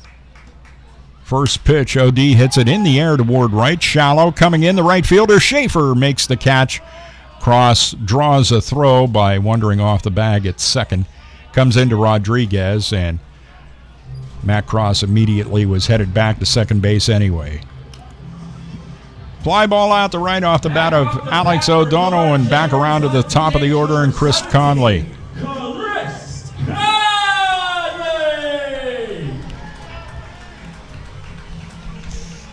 Conley walked back in the first inning to start the Jammers half of the first, and then popped out to the shortstop Rodriguez for the second out of the third. 2 out here. Cross at second. The pitch in the dirt. Nice block by Gilbert. Cross will have to stay put at second base. Ball 1 to Conley.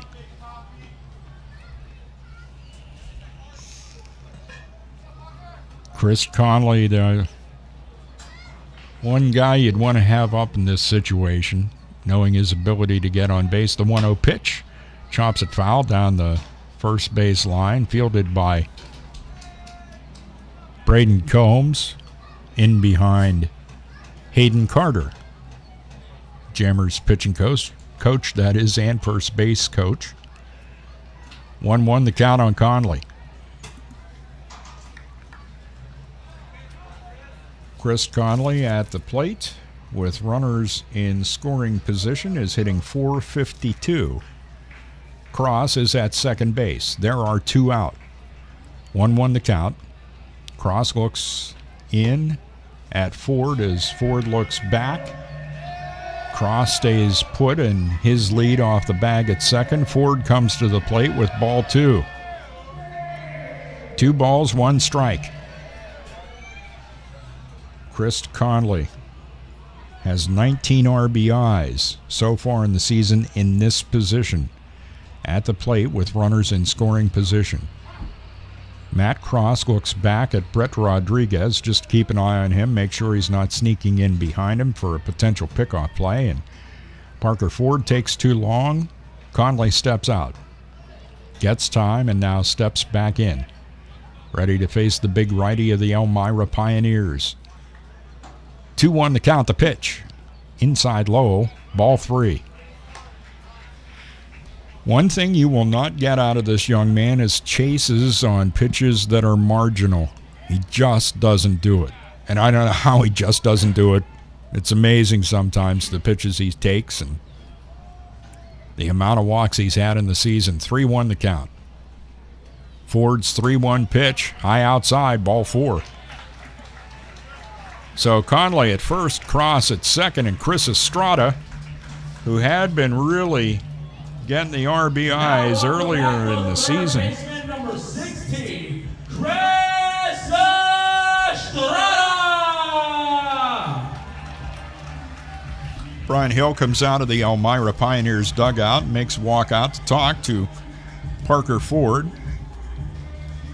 No activity in the Pioneers bullpen at the moment.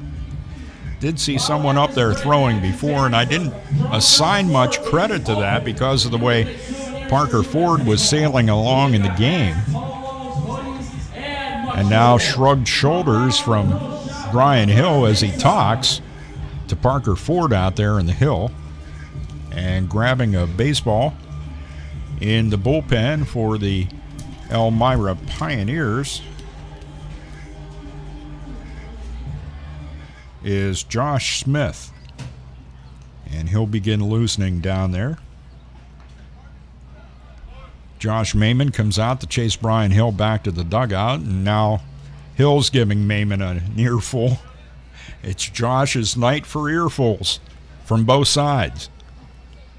I'm sure that conversation will continue when Hill goes out to assume his position in the third base coach's box come the top of the 6th.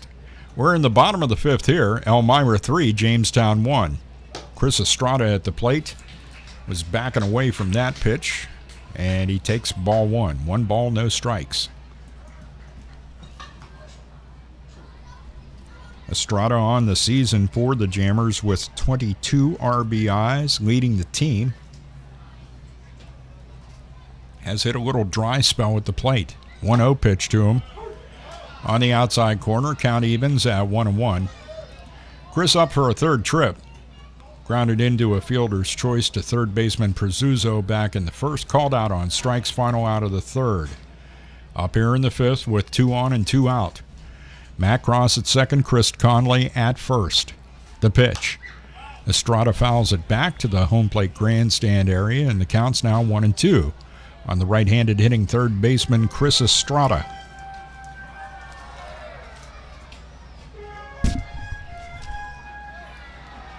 Chris Estrada hails from Corpus Christi, Texas. Someone else playing for UTSA. Line drive, left field, base hit. Anthony Barone waves Matt Cross. The throw comes in. Prezuzzo tips it. Cross slides. He's safe, and now they have Conley well off the bag at second. And in the rundown, Troy Dixon, the second baseman, gets Chris Conley. Another run scores, though, as Matt Cross comes in. RBI on the single for Chris Estrada. And it's now Elmira 3 and the Jammers 2. We'll be back with Pioneers half of the 6th right after we take this time out. Once again, the score at the end of 5. Elmira 3, Jammers 2 on the Jammers Baseball Network. It may be hard to believe, but people just like you are already saving money. FeedThePig.org makes it easy. Their simple savings plan teaches you how to start saving without going overboard, so you don't need to mooch off your friends. You gonna finish that grape? You mean the one in my mouth? You don't need to stop buying the necessities. What you're smelling is a natural musk. Ew. You don't need to be a medical test subject. How do you feel? Mostly okay. Sometimes, though. You don't need to get a second job as a stuntman.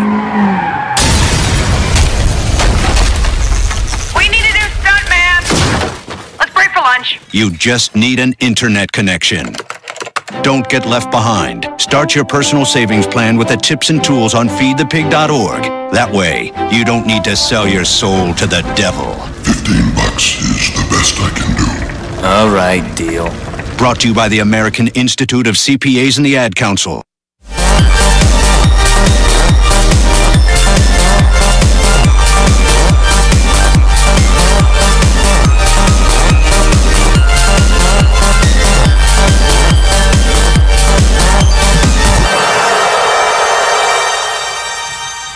You know, I could say there's something you don't see every day, but every once in a while you do see it at a ballpark, as you have a proposal has been made by a young man. The proposal has been accepted, and a heartwarming moment at Russell E. Dietrich Jr. Park. Matt Warren interviewing the young lady who just agreed to marry, and so off we go.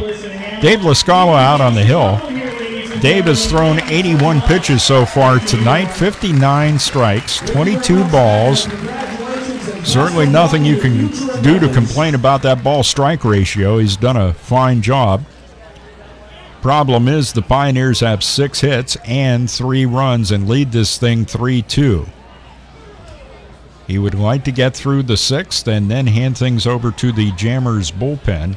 Although if he keeps his pitch count down, he may go out for the 7th. Jammers starters have been working longer into games here as the season progresses into the second half of the season. Now at the plate, Ayrton Schaefer, and the first pitch to him is outside low, ball 1.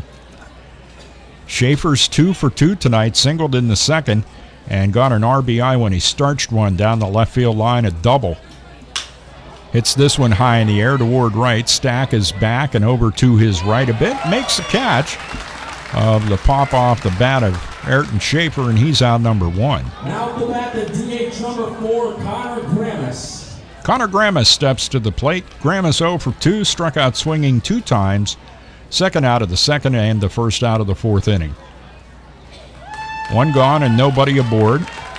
I did not notice if Brian Hill took any time on the way out to coach at third to talk to Mayman or not. I was distracted by the wedding proposal that went on.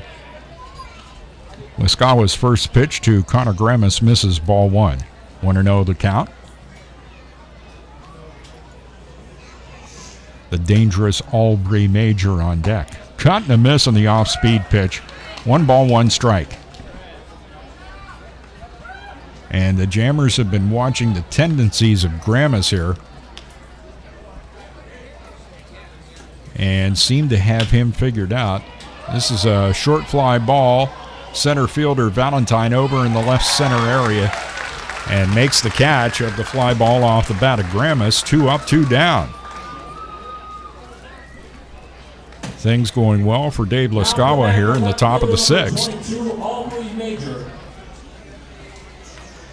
Gramis came into the game as the leading hitter for the Pioneers at .347. Aubrey Major hitting .315 steps in. He's 2 for 2 tonight, both singles. High chop, hit on the skin part of the infield, a bit of a line drive, and it bounced up above the head of Chris Estrada. He put his glove up but could not come up with it, and Aubrey Major, first ball swinging, is aboard on what should be a single.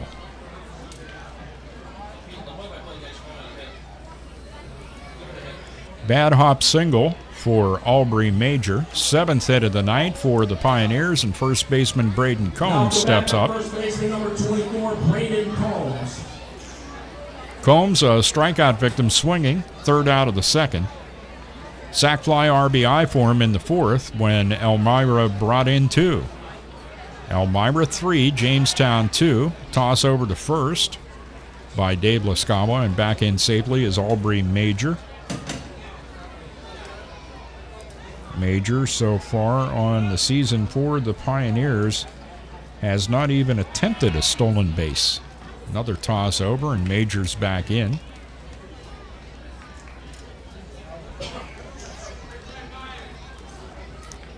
Braden Combs at the plate, a left-handed hitter.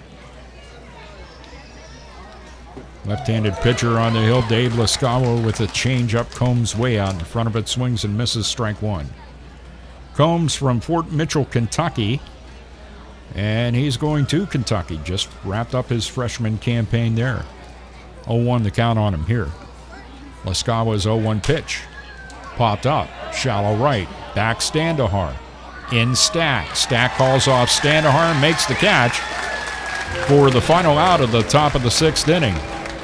For the Pioneers, no runs, a hit, no errors for the Jammers, and a runner left on base. We've completed 5.5 at Russell E. Dietrich Jr. Park. The score, Elmira 3, Jammers 2. Back with the Jammers half of the sixth after this timeout on the Jammers Baseball Network.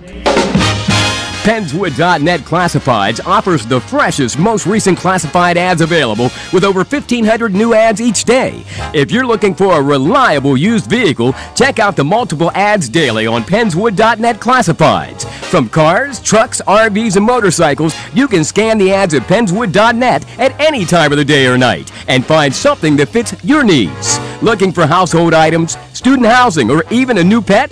Pennswood.net Classifieds has it. Pennswood.net, where you can buy, sell, or trade locally. I'm little teapot, short and stout. Here is my handle and here is my spout. No, Dad, like this. When I get all steamed up, then I shout, tip me over and pour me out. This is WWE superstar Roman Reigns. The smallest moments can have the biggest impact on a child's life. Take time to be a dad today. Visit fatherhood.gov, brought to you by the U.S. Department of Health and Human Services and the Ad Council.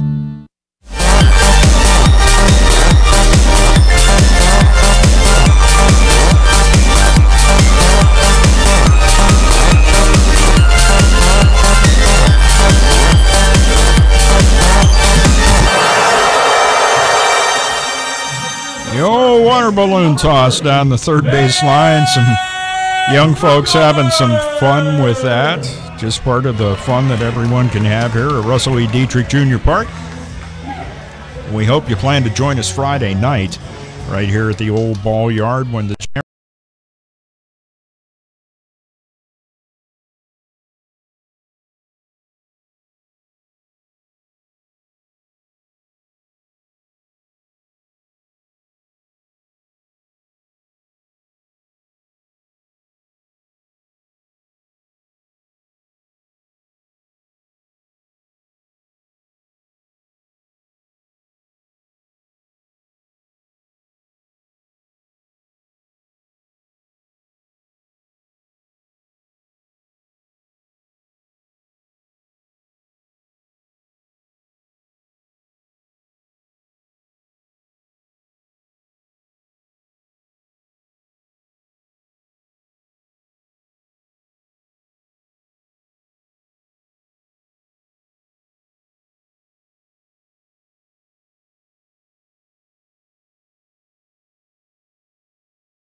down the third base line and keeps on walking. Now as Anthony Barone comes down and talks to him, tries to calm him down a bit. Reassure him, probably not the best call, but can't get it taken back. Counts at 1-1. And being a little bit upset about it is not really going to help the situation. Just get back in there and battle. 1-1 count. Perzuzzo, third baseman, in on the grass. Pitch. And there.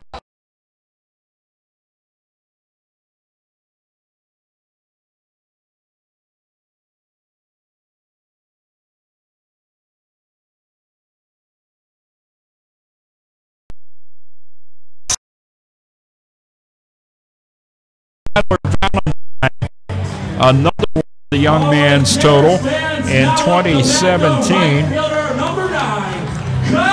That is double number 15.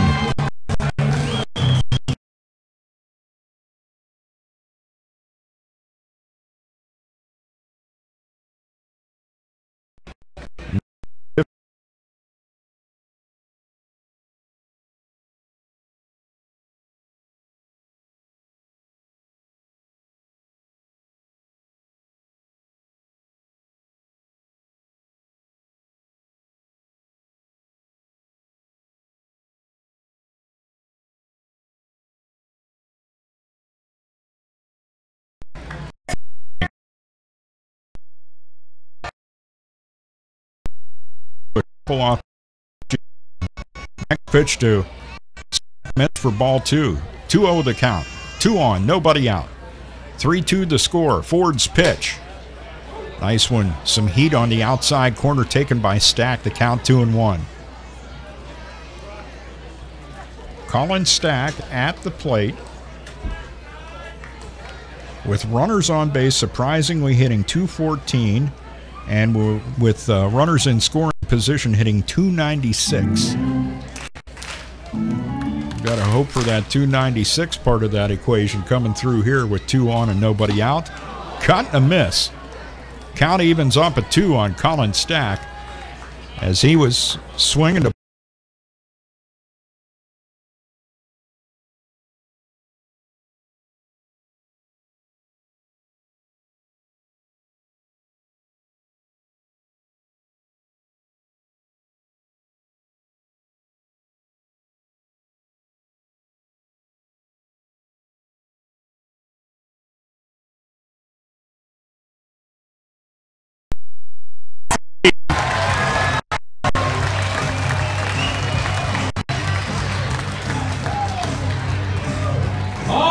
Jamestown's coming up to bat, the second baseman, number 29, Jamestown.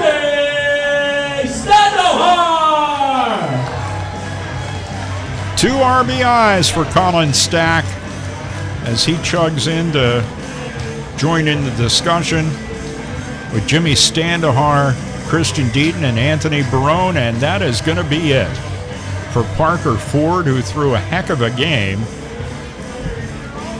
Through 5, had his team leading by a run, but has given up 2 runs here in the bottom of the 6th, and the Jammers have taken a 4-3 lead. Jammer fans, it is 50-50 time, the moment that you have been waiting for all night. And we'll ascertain who has come in from the Elmira Pioneers bullpen to replace Parker Ford. I know Josh Smith was loosening earlier, and I think that is who has come in. Number 32, Josh Smith, into the game. Left-handed pitcher. Trying to give the Jammers a little bit different look here after watching Parker Ford from the right side.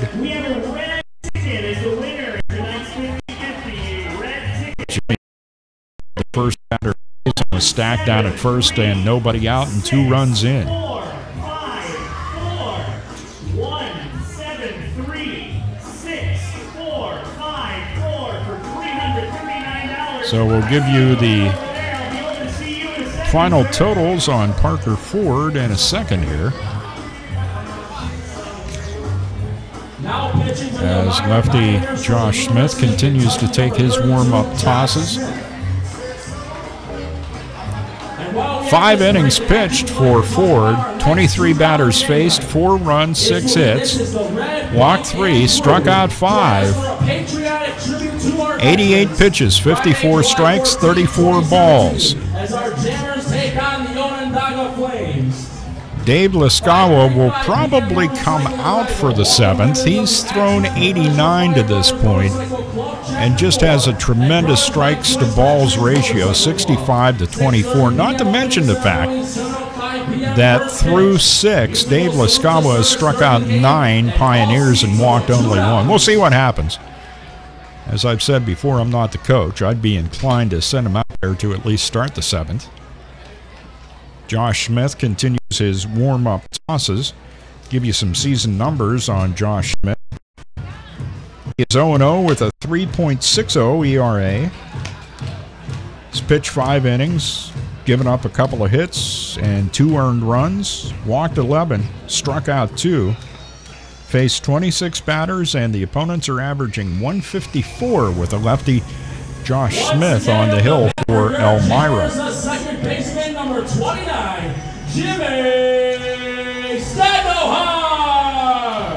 Now, I'm not from Kentucky, so I may butcher this, or I may just say it both ways. Josh Smith from either Saline or Saline, Kentucky. Just wrapped up his sophomore campaign there. Jimmy Standohar at the plate with a runner at first in Stack, and the first pitch is over the outside corner to the right-handed hitting second baseman of the Jammers, Jimmy Standohar, strike 1. Jimmy tried to get on with a bunt back in the second, and a nice play by the catcher Gilbert to throw him out for the second out of that inning. Also grounded out to Troy Dixon for the first out of the 5th. 0-1 pitch. Smith misses high and outside.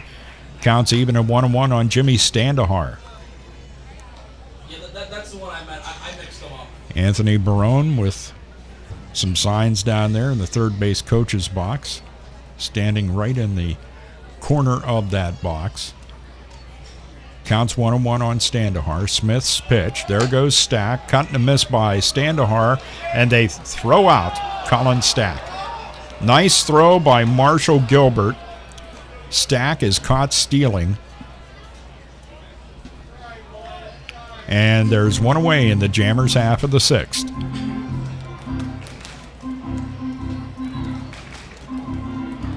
Cleans things up now for Josh Smith. Nobody aboard and 1 out.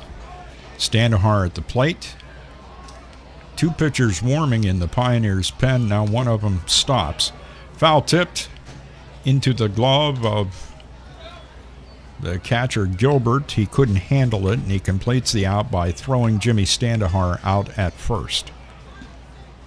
2 gone in the Jammers' half of the 6th. Now up the bat, the left fielder, number 7, Christian Deaton. Christian Deaton steps to the plate for the Jammers in the bottom of the 6th. He's 1 for 2, and that one was a triple back in the 5th. He came around to score, squares to bunt, watches ball 1 as that one goes low to Christian. 1 ball, no strikes. The sunset effect of the orange and magenta showing up on the bottom of the clouds now here at Russell E. Dietrich Jr. Park. Next pitch to Deaton was in there, and the count evens up at 1. 1 ball, 1 strike, 2 out, nobody aboard. 2 runs in for the Jammers. They lead it now by a score of 4-3. Breaks his bat, fouling it down past the Jammers' dugout area.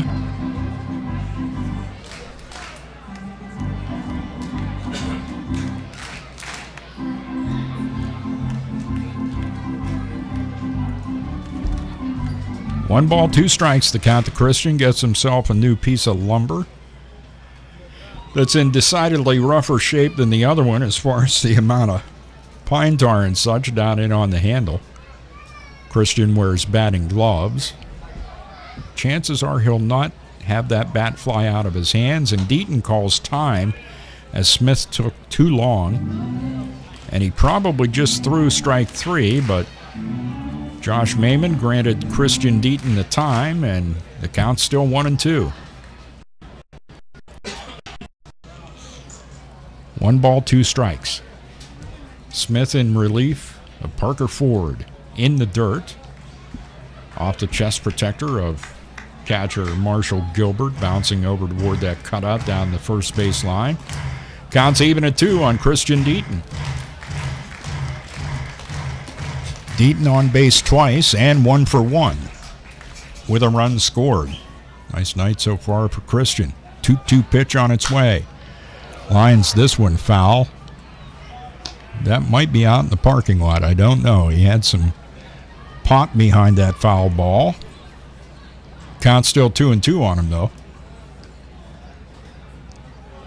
Jammers on the road tomorrow, heading out to take on the Red Wings at Geneva. 2-2 pitch on its way. Grounded toward the shortstop.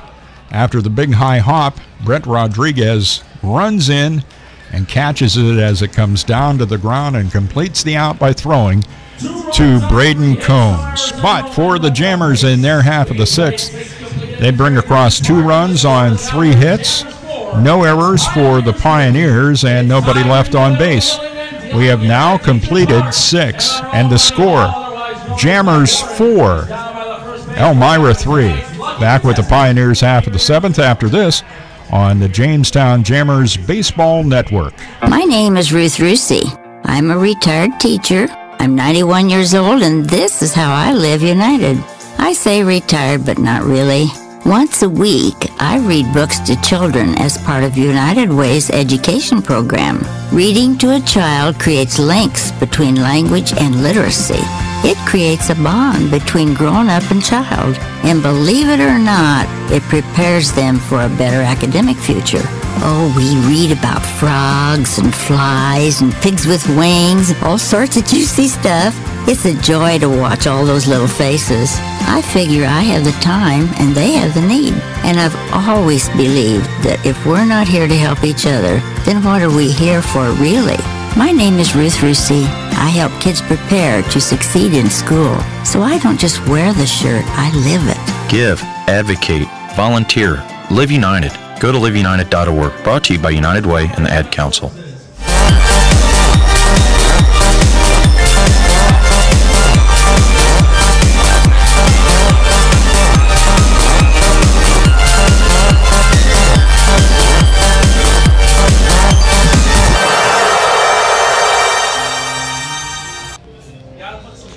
Matt Cross had removed the tools of ignorance because he was the next guy up to bat in the bottom of the 6th inning, but that didn't happen when Deaton grounded out to bring the inning to an end. So Chris Conley came out to take the warm-up tosses from Dave Lascawa. Matt made it out in time to make the throw down to second and bounced it into center field. Joe Prezuzzo steps up for the Pioneers. Joe is 0 for 1. Walked, stole a base in the third. And then a strikeout swinging for the final out of the 4th.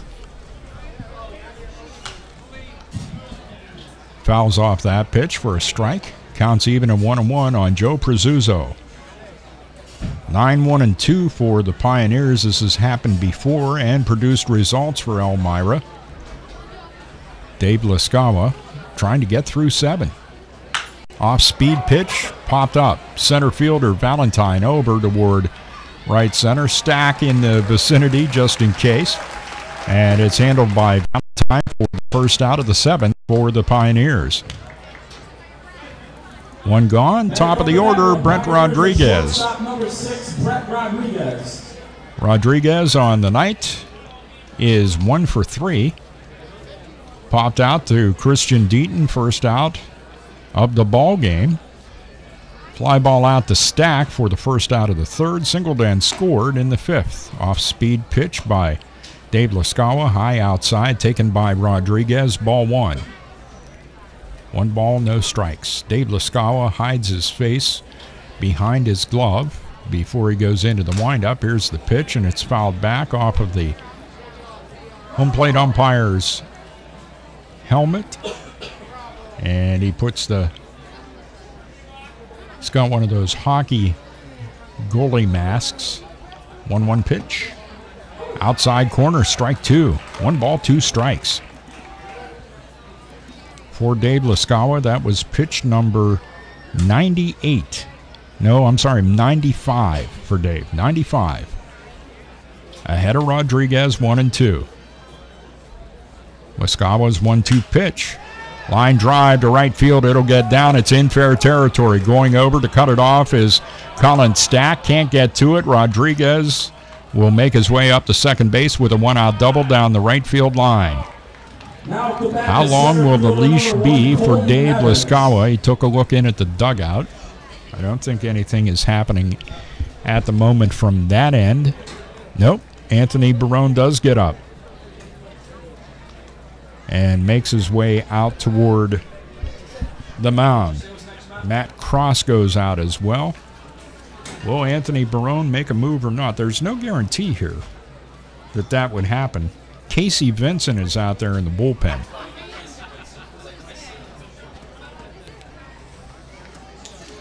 Anthony Barone probably checking to see if Leskawa feels good to continue, as he's now thrown 96 into the 7th inning here.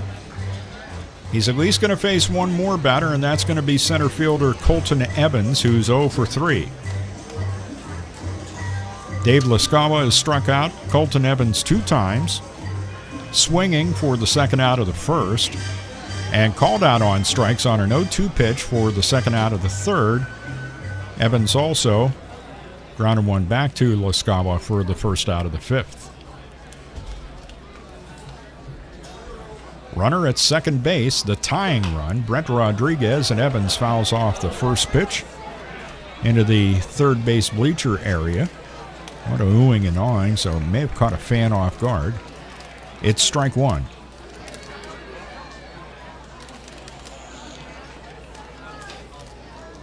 No balls, 1 strike. Leskawa looks back at the runner Rodriguez. The 0-1 pitch, line drive. One hop by Alex O'Donnell. Quick throw, and he gets. Nice dig, by the way, too, Ben Brookover. Don't want to miss that part of that out. Second out of the inning is Colton Evans going 6-3. And Dave Leskawa, trying to finish off the 7th, will face the second baseman Troy Dixon. Dixon 0 for 3 tonight. Struck out swinging back in the first, grounded out to Jimmy Standahar in the third, and hit a fly ball out to right center, caught by Skylar Valentine for the second out of the 5th. Up here in the 7th, Jammers lead 4-3. Dave Leskawa with a runner at second. Brett Rodriguez steps off the rubber and makes a motion back toward second base. And going back and touching up is Brett Rodriguez. 2 out. Big number here. Brian Hill hoping to be able to wave Rodriguez. He's about a third of the way down the third base line. Hit high in the air, but Skylar Valentine has plenty of time to get over into left center, get underneath and make the catch of the fly ball off the bat of Dixon, and it's 7 innings and 7 dandy innings for Dave Leskawa tonight. No runs, a hit, no Jammers errors, a runner left on base at second, and the score at the end of 6.5, Jammers 4, Pioneers 3. More after this on the Jammers Baseball Network. Hey everybody, Rachel Ray here. Nothing puts a bigger smile on my face than cooking up a big meal for family and friends. But there's not enough room at my table for the 17 million kids in America who are struggling with hunger. These children, that's 1 out of every 5, often have to skip meals because there's just nothing to eat in the kitchen. Yet there's more than enough healthy, nutritious food produced right here in America to feed every last hungry child. If only there was a way to get it to them. That's why the Feeding America nationwide network of food banks collects surplus food to give hope to hungry kids and their families all across our country. But they can't do it without your help. Join me in supporting Feeding America at your local food bank and at feedingamerica.org. Together, we can solve hunger. Together, we're Feeding America. A message from Feeding America and the Ad Council.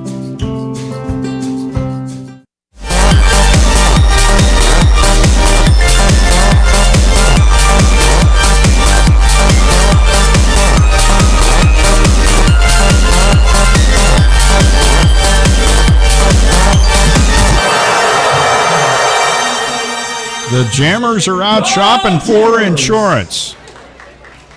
I can only remind them that 15 minutes can save... No, that's not that kind of insurance. A run or two would come in handy. But By the way, Dave Laskawa, 99 pitches on the night, 73 strikes, 26 balls. He's struck out 9, and he may come out for the 8th, although I doubt it with that 99 pitch count. What a job by Dave tonight. Leading things off for the Jammers will be Matt Cross, catcher in tonight's game. Chris Conley, the DH, and the first pitch to Cross from the lefty Josh Smith over the outside corner, and strike one called. Josh Smith in relief of Parker Ford, who worked into the 6th inning. 0-1 count. Ooh, nice off-speed delivery and way out in front of that. Oohs and ahs from the crowd because that was a big cut and a miss. As he fooled Matt Cross and is ahead, no balls, 2 strikes. Prezuzzo's only about 8 feet off the line down at third. Big gap between him and the shortstop Rodriguez. The 0-2 pitch to Cross, and Matt fouls it off over the first base bleachers. Count remains 0-2 to the right-handed hitting catcher, Matt Cross.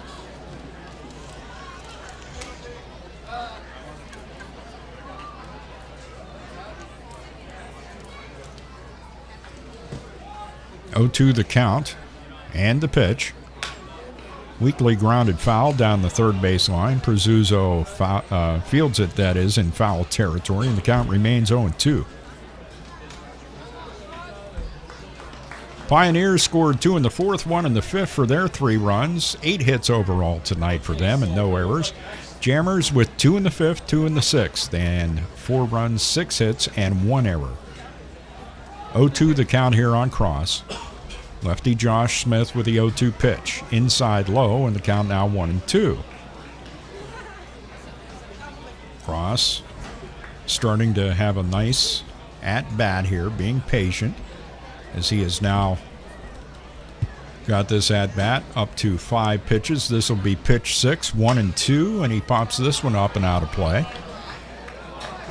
into the aluminum of the first base bleachers. Count is still 1-2. And it is now time for the 7th pitch of this at-bat from Josh Smith. 1 ball, 2 strikes. He brings it. Check swing by Cross. He did not go around. There was an appeal made down to first. The count's even at 2. And Matt Cross will see 8 pitches from Josh Smith. Smith, pretty big young man, 6'5", 230. Back-to-back pretty imposing figures out there on the hill for the Pioneers. Jammers, though, eventually got to Ford for 4 runs. Fouled off the back of the plate, staying alive is Matt Cross, and driving this at-bat to pitch number 9.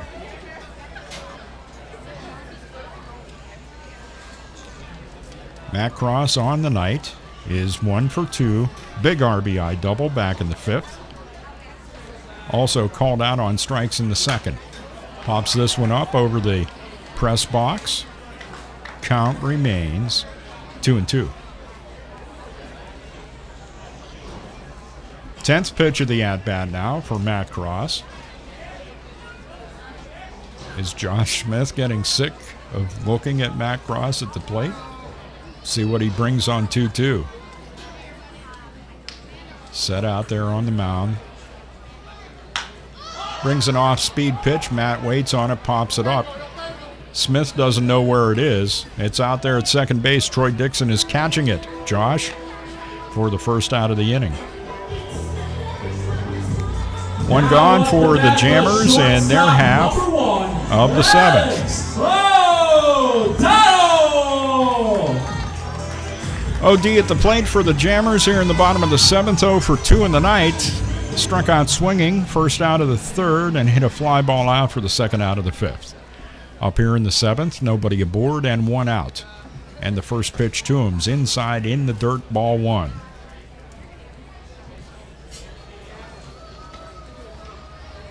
OD coming into the game hitting 176, but he has 21 RBIs on the season.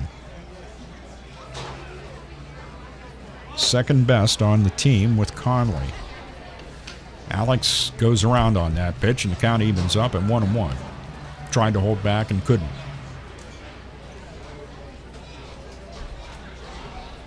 Just a nice cool evening after a very hot day. I'm sure Anthony Barona's relieved down there at third. BP for the Jammers goes between 4 and 5 in the afternoon, and at this time of the year, that is awfully hot. That's all I can say. Next pitch to O'Donnell misses, and the count now 2-1. And he came in and, I don't know, maybe a minute or two, a little bit of rest in the chair, and then he did our pregame show. That pitch was low to O'Donnell, off the glove of Gilbert all the way to the home plate grandstand. It's ball 3, and the count now 3-1 on OD.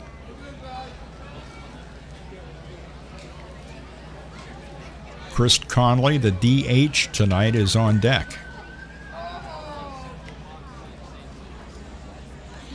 3 balls, 1 strike in the pitch. Inside low, ball 4, and suddenly Smith has a little trouble with the strike zone on Alex O'Donnell and walks him with 1 out. Back up the bat for your Jammers, the DH number 17, Chris Conley. Great to have so many people at the ballpark tonight.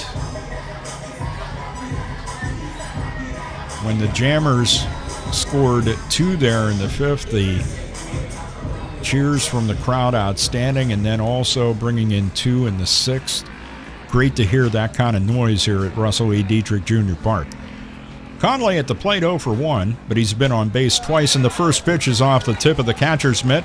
Marshall Gilbert, that allows Alex O'Donnell to get up to second base. I'm going to move OD up on a pass ball. Just didn't reach out well enough for it, and ball ends up going to the home plate grandstand. Gilbert chases down, and of course O'Donnell easily up to second base. Count 1-0 on Conley. Lefty Josh Smith with a 1-0 pitch right down the pipe. And that is strike 1. The count's even at 1-1, and Gilbert calls time to go out to talk to Josh Smith. Smith covers his mouth because Lord knows we hired lip readers here at Jamestown. I think they changed the signs with O'Donnell at second. 1 ball, 1 strike, 1 out. Matt Cross popped out to Dixon for the first out of the inning. O'Donnell walked, moved up to second on a pass ball, and the 1-1 pitch to Conley is high. Count now 2-1.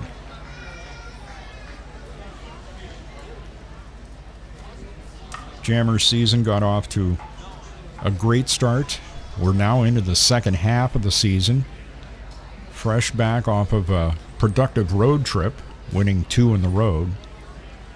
2-1 the count to Conley. The pitch.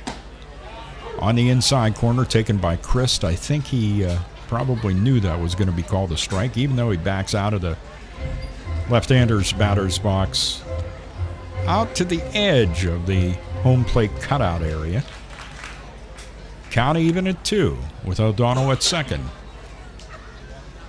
Let's get some insurance here, Christ. 2-2 pitch. Fouls one back over the home plate grandstand, and the count remains even at 2 on Chris Conley.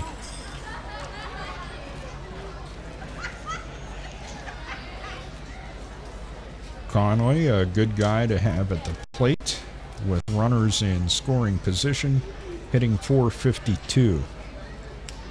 He has a ridiculous .667 with the bases loaded. Wow. That's 2 for 3, by the way, and a swing and a miss. Nice off-speed pitch by Josh Smith. Gets Conley way out in front of it. 2 gone. Chris Estrada at the plate. Now up to bat, the third baseman, number 16, Chris Estrada.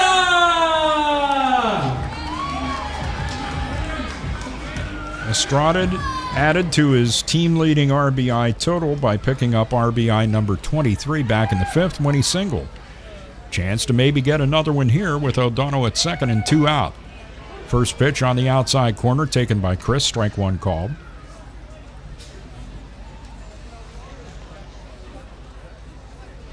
I know Casey Vincent was up in the bullpen last inning. Laskawa made it all the way through the top of the 7th inning.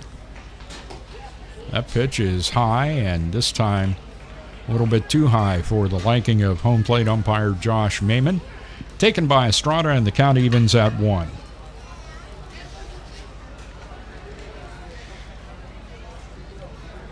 Left-handed pitcher Josh Smith on the hill, looking at O'Donnell, back with a lead at second, misses outside, ball 2.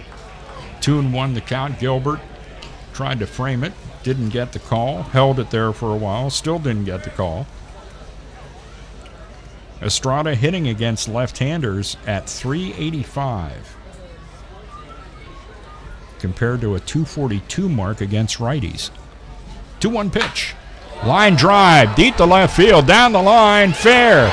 Aubrey Major chases it into the corner. O'Donnell scores easily, and Estrada pulls up into second base with a 2-out RBI double. It makes the score Jammers 5, Elmira 3, a big run there. First baseman number 30,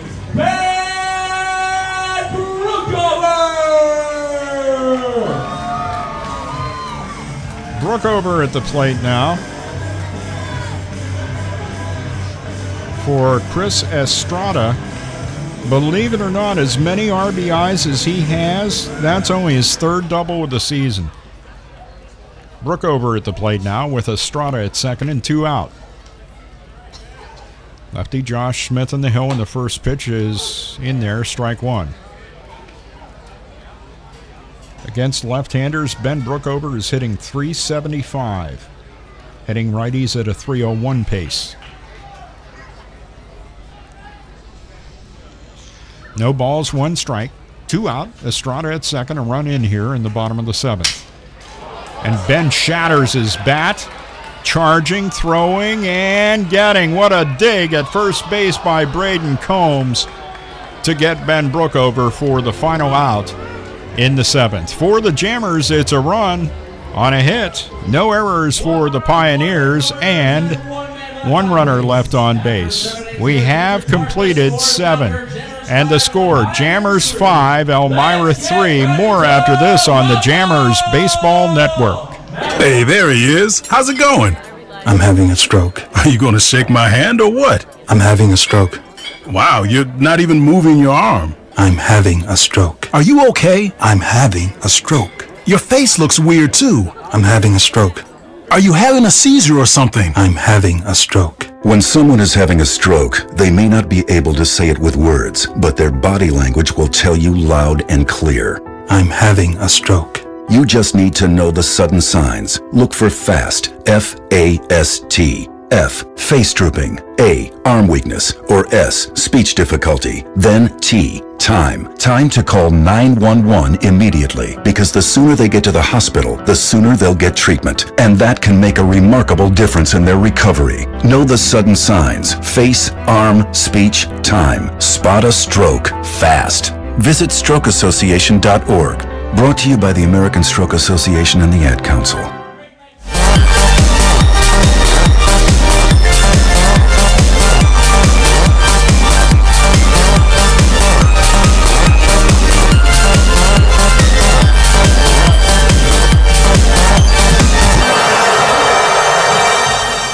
Two more miles for the Jammers to go to finish writing tonight's story here at Russell E. Dietrich Jr. Park.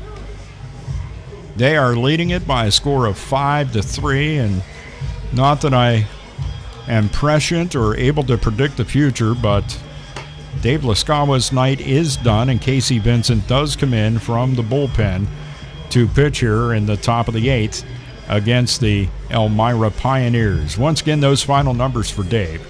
He goes 7 innings, faces 30 batters, gives up 3 runs, 8 hits, walked 1, struck out 9. I had him with a wild pitch, that's unofficial.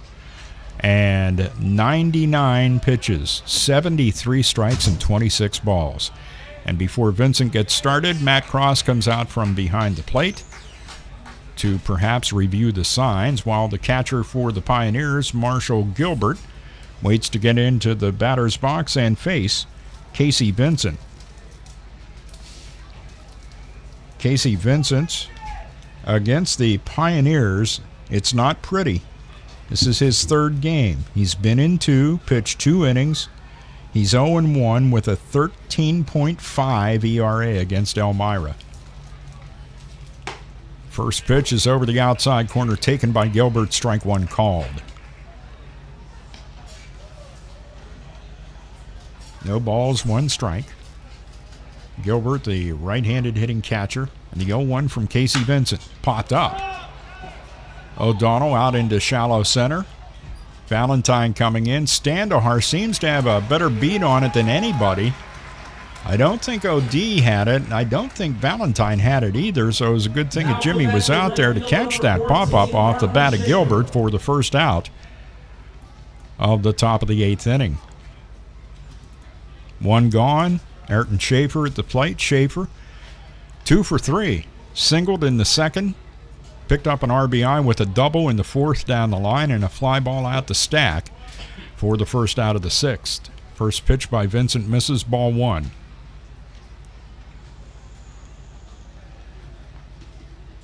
Schaefer came into the game hitting 263. He's helped himself out a lot with that 2 for 3 night so far. 1-0 pitch, cut and a miss on some high heat outside. Counts even at 1-1.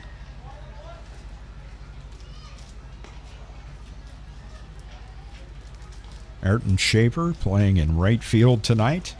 Right-handed hitter. 1-1 pitch by Vincent, hits about 1.5 feet in front of home plate in the dirt. Count now 2-1.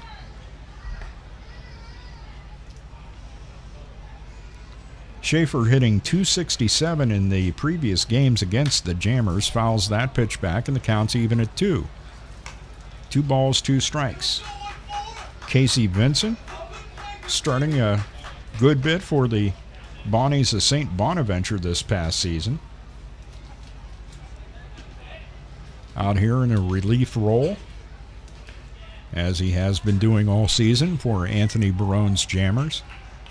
2-2 pitch, hacked at and sent into center field by Schaefer, as he's now 3 for 4 in the night.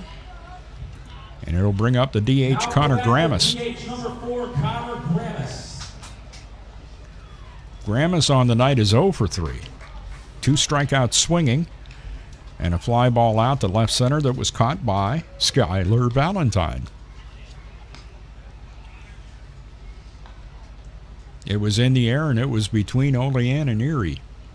He catches most of them. First pitch, and that's hit foul off of the left instep of Connor Grammas, and he is hurting for certain. Brian Hill's going to come down the line and check to make sure that Grammas can continue. No balls and a strike. Trainer out of the Jamestown Jammers dugout to make sure baseball players will walk these things off, but it certainly pays to have someone go out there and check.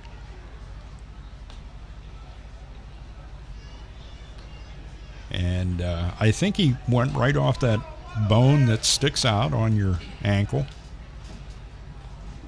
on the instep side of the left foot. Right-handed hitter is Grammas. They continue to talk about it. He's still feeling the pain from that. And I'm sure on the bus between here and Elmira, it's going to get a little bit fatter. Takes a practice swing there and now walks from that cutout down the first baseline toward the coach's box.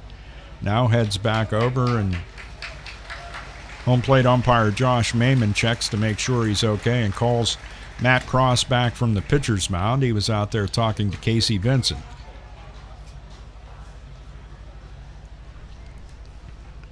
Sky is almost clear now that the sun has gone down. That'll cool things off even more overnight tonight.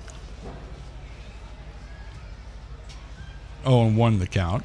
I believe meteorologists call that radiational cooling when you have no cloud deck above you. 0-1 pitch. Line drive toward right field. It's going to fall in for a base hit. Into field it is Colin Stack. Back-to-back singles by Schaefer and Grammas. And Elmira has something going here in the top of the 8th inning. Schaefer at second, Grammas at first. One out. And the ever-dangerous Aubrey Major steps to the plate. He's just had himself a little 3-for-3 night. And since there's a righty on the hill and Casey Vincent, the switch-hitting Major steps up on the left side this time around. His previous 3 hits from the right side of the plate. 2 on, 1 out. Vincent's first pitch right down the pipe, taken by Major, and strike 1 called.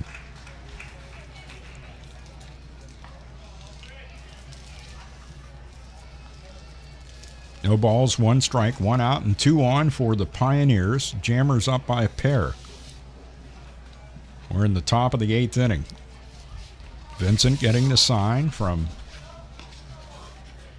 Matt Cross. 0-1 pitch, swing and a miss, strike 2. No balls and 2 strikes. Against right-handed pitching, Aubrey Major hitting .282. He hits .400 against lefties, and he made that average even better tonight against Lascala, going 3-for-3. 0-2 pitch, swing and a miss, strike 3. Casey Vincent comes back to get Aubrey Major with a good morning, good afternoon, good night strikeout. And it brings up Braden Combs. Now for that, the first baseman, number 24, Braden Combs. Combs at the plate with runners at first and second and 2 out. Combs on the night is 0-for-2, struck out swinging for the final out of the second. Sac fly Ribby in the 4th, and a fly ball out to Stack for the final out of the 6th. Up here in the 8th with 2 on and 2 out now. And the first pitch to him is over the outside corner, taken by Combs, strike 1 called. Braden Combs against right-handed pitching is hitting .286. That pitch is low and inside, and the count is now even at 1 on the left-handed hitter, Braden Combs. First baseman's made some nice plays down at first, digging some balls out. Combs always plays a very good first base. 1-1 pitch, swing and a miss, strike 2. Casey Vincent utilizing the change. Did that against Major and got him to strike out swinging, and is now ahead of Combs, 1 ball, 2 strikes. 2 out, runner at second base, Ayrton Schaefer. Down at first, Connor Grammas. Outside corner, and Matt Cross was ready to take that run over to the Jammers dugout, but it's ball 2. 2-2 the count. On deck, third baseman Joe Prezuzzo. 2 balls, 2 strikes. Vincent's pitch. Inside corner, strike 3 called. Combs throws back his head. We'll see if Brian Hill says anything on the way by to Josh Maiman, and no, he doesn't. And that'll do it for Elmira in their half of the 8th inning. No runs across, couple of hits. No errors for the Jammers. 2 left on base by the Pioneers. Score at the end of 7 1/2. Jammers 5, Pioneers 3 on the Jamestown Jammers Baseball Network. All right. I know this isn't any fun to talk about, but we should. So, who's going to do what? Flashlights? Nowhere to be found. Where to be found. Batteries? Dead. Great. Emergency supply kits? Not packed. No. What about blankets? We have an old towel. Good enough.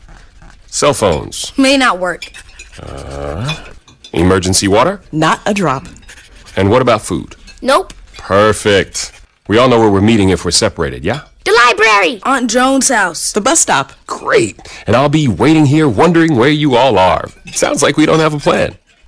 Who's up for mini golf? Winging it is not an emergency plan.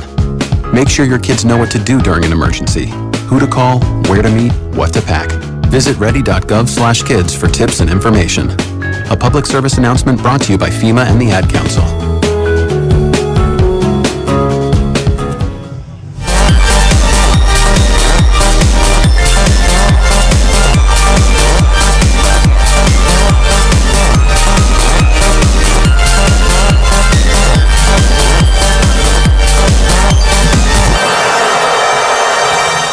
Josh Smith's night is done for the Elmira Pioneers. And enter a right-handed pitcher out of the bullpen for Elmira. Try to catch a number here. Jammers lead at 5-3. 3 runs, 10 hits for the Pioneers. 5 runs, 7 hits, and an error for the Jamestown Jammers. Jammers will see Elmira a bunch of times yet here before the end of the season. And Anthony Barone not too happy about that. He has a lot of respect for this team. And they played us tough all night long. Bryce Saperzinski is in for the Pioneers here in the bottom of the 8th, replacing Josh Smith. Leading off in the bottom of the 8th for your Jammers, the center fielder number 2, Skylar Valentine. Skylar Valentine will be the first Jammer to face him, and the first pitch by Saperzinski is over the outside corner, strike 1 called. No balls and a strike to the right-handed hitting center fielder, Skylar Valentine. The doubles machine in 2017 fouls back the next pitch, and the count's 0-2. Skylar line drive at Rodriguez for the final out of the first, and then grounded out to Rodriguez in the 4th, and then hit one deep to left field over the head of Aubrey Major.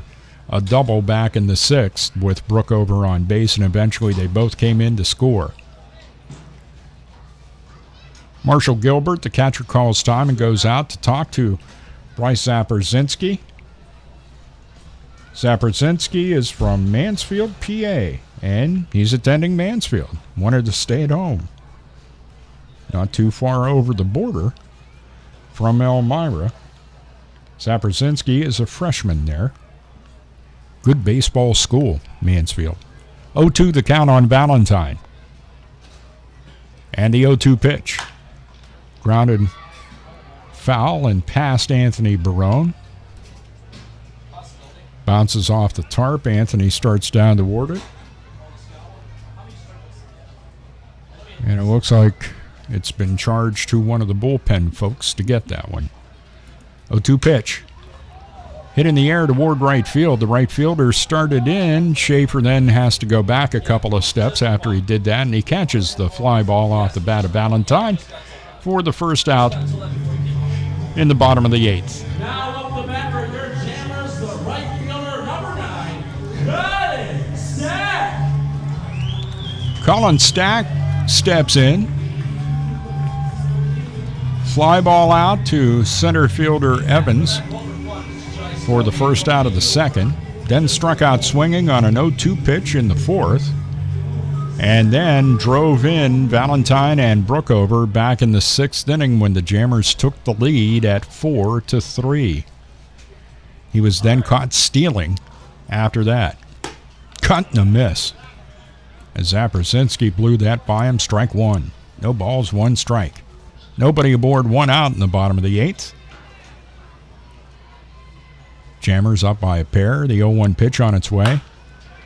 That's lofted over the head of the shortstop Rodriguez and into left center field for a base hit, picked up by Colton Evans. 1 out single for Colin Stack. Stack now 2 for 4 in the night. Now up the bat for your Jammers, the second baseman, number 29, Jimmy Standohar. Jimmy Standohar steps in.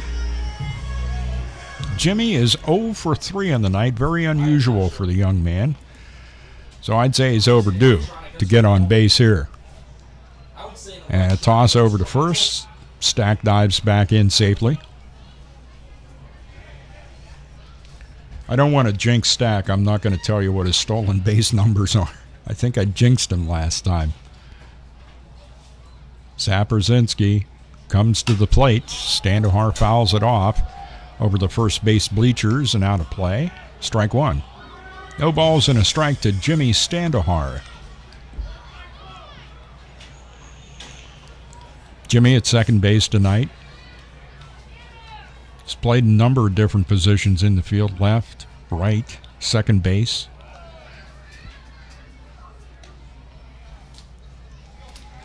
And done a fine job at all of them. 16 at second base, and now they have Stack picked off.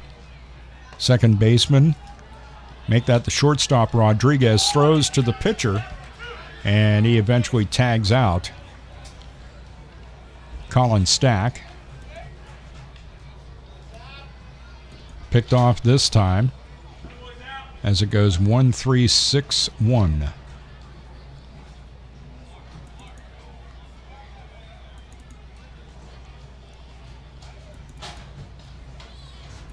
Two gone and nobody aboard now for the Jammers here in the bottom of the eighth. Standohar launches one toward the center fielder Colton Evans, who was playing shallow to begin with and comes in about 7 or 8 steps and catches the fly ball off the bat of Jimmy Standohar, and that'll do it for the Jammers in their half of the eighth. No runs, a hit, no errors for the Pioneers, and nobody left on base for the Jammers. At the end of 8, the score, Jamestown 8, Jamestown 5, that is, and Elmira 3. We'll be back with the ninth after this on the Jammers Baseball Network. Penswood.net Classifieds offers the freshest, most recent classified ads available with over 1,500 new ads each day. If you're looking for a reliable used vehicle, check out the multiple ads daily on Penswood.net Classifieds. From cars, trucks, RVs, and motorcycles, you can scan the ads at Penswood.net at any time of the day or night and find something that fits your needs. Looking for household items, student housing, or even a new pet? Penswood.net Classifieds has it. Penswood.net, where you can buy, sell, or trade locally. Chances are there'll never be an emergency ever again. But just in case, let's talk about a plan. Okay. Who is going to grab the go bag? What's a go bag? It is a bag we do not have that is filled with things we really, really need in an emergency. Guess we won't have to worry about it then. Well, this is great. I am so glad that we don't have a plan. I know. Winging it is not an emergency plan. Make sure your kids know what to do during an emergency, who to call, where to meet, what to pack. Visit ready.gov/kids for tips and information. Brought to you by FEMA and the Ad Council.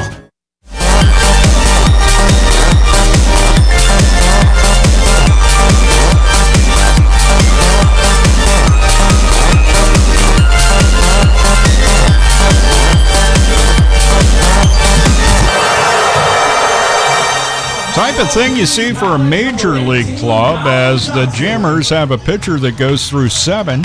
Setup guy in the 8th ends up being Casey Vincent, descended to the closer Colin Johnston.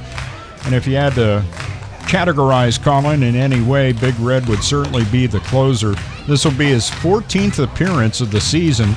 He has 3 saves to his credit, has thrown 19 1/3, given up just 1 run on 17 hits, and his ERA at .47. He's walked only 6 and struck out 14 out of the 84 batters he's faced. Opponents averaging .236 with Colin Johnston on the hill. He'll face 9, 1, and 2. Prezuzzo, Rodriguez, and Evans due up for the Pioneers in the top of the 9th. Jammers lead at 5-3. Colin Johnston's first pitch. Right down the pipe, taken by Prezuzzo, strike 1 called. Joe on the night is 0 for 2, walked back in the 3rd, stole 2nd. Strikeout victim in the 4th, and hits this one high in the air, but center fielder Skylar Valentine has it measured and makes the catch of the fly ball off the bat of Prezuzzo for the first out of the 9th. And Colin Johnston says, thanks. Fewer pitches I have to throw gets me back on the mound sooner. Brett Rodriguez will step up. He's 2 for 4. Fly ball out to Deaton in the first for the first out of the game. Fly ball out to Stack in the third, first out of that inning. This one's high in the air. Valentine had him played perfectly, goes back a couple of steps, and Johnston says, "Hey, thanks." Two batters swinging very early in the count for the Pioneers, both of them flying out. The center fielder, Skylar Valentine, and the Pioneers are down to their final out in tonight's game. Jammers leading 5-3, top of the ninth. At the plate, center fielder Colton Evans. 0 for 4 to this point, cuts and misses at the first Johnston pitch, strike one. No balls, one strike. 2 out, nobody aboard. 0-1 pitch. Swing and a miss, strike two. Ahead of Evans quickly. No balls, 2 strikes. Troy Dixon on deck if Evans can keep it going. Johnston trying to make sure that doesn't happen. No balls, 2 strikes. 2 out. The pitch by Johnston. Ground ball. Second baseman Standahar charges. It bounces off his chest. He still picks it up in time to throw out Colton Evans for the final out of tonight's game. No runs, no hits, no errors, nobody left. The final score in tonight's game. The Jammers come from behind again, this time to defeat the Elmira Pioneers by a final score of 5-3. That'll do it for tonight's broadcast here from Russell E. Dietrich Jr. Park. One quick thing I am going to try to check for you folks before we go. And that is, I just wanted to see, I know I have this information here somewhere. 8 runners left on base tonight for Elmira in the game. That's going to haunt Brian Hill and the guys on the way back to Elmira. Once again, Jammers were trailing by a score of 3-0 heading to the bottom of the 5th. They scored 2 there. Then they scored 2 in the 6th to go up 4-3. That was all they needed. They added 1 more in the 7th and win this going away by a final of 5-3. That'll do it tonight from Russell A. Dietrich Jr. Park in Jamestown in a game that was completed in just over 2.5 hours. That's the way you do it. I want to thank everybody for coming out for the 5th of July celebration with all the $2 specials we had going on. Hope you enjoyed it. It sure sounded like everybody did. We will be back on the air tomorrow night, and that will be from Geneva as the Jammers take on another West Division opponent in the Red Wings. Once again, the final tonight, 5-3 Jammers win. Until tomorrow night, when we hit the air at about 6:45 for a 7:05 start at Geneva, this is Dave Shannon for Anthony Barone and the rest of the Jammers and everyone here at Russell E. Dietrich Jr. Park saying good night, everybody.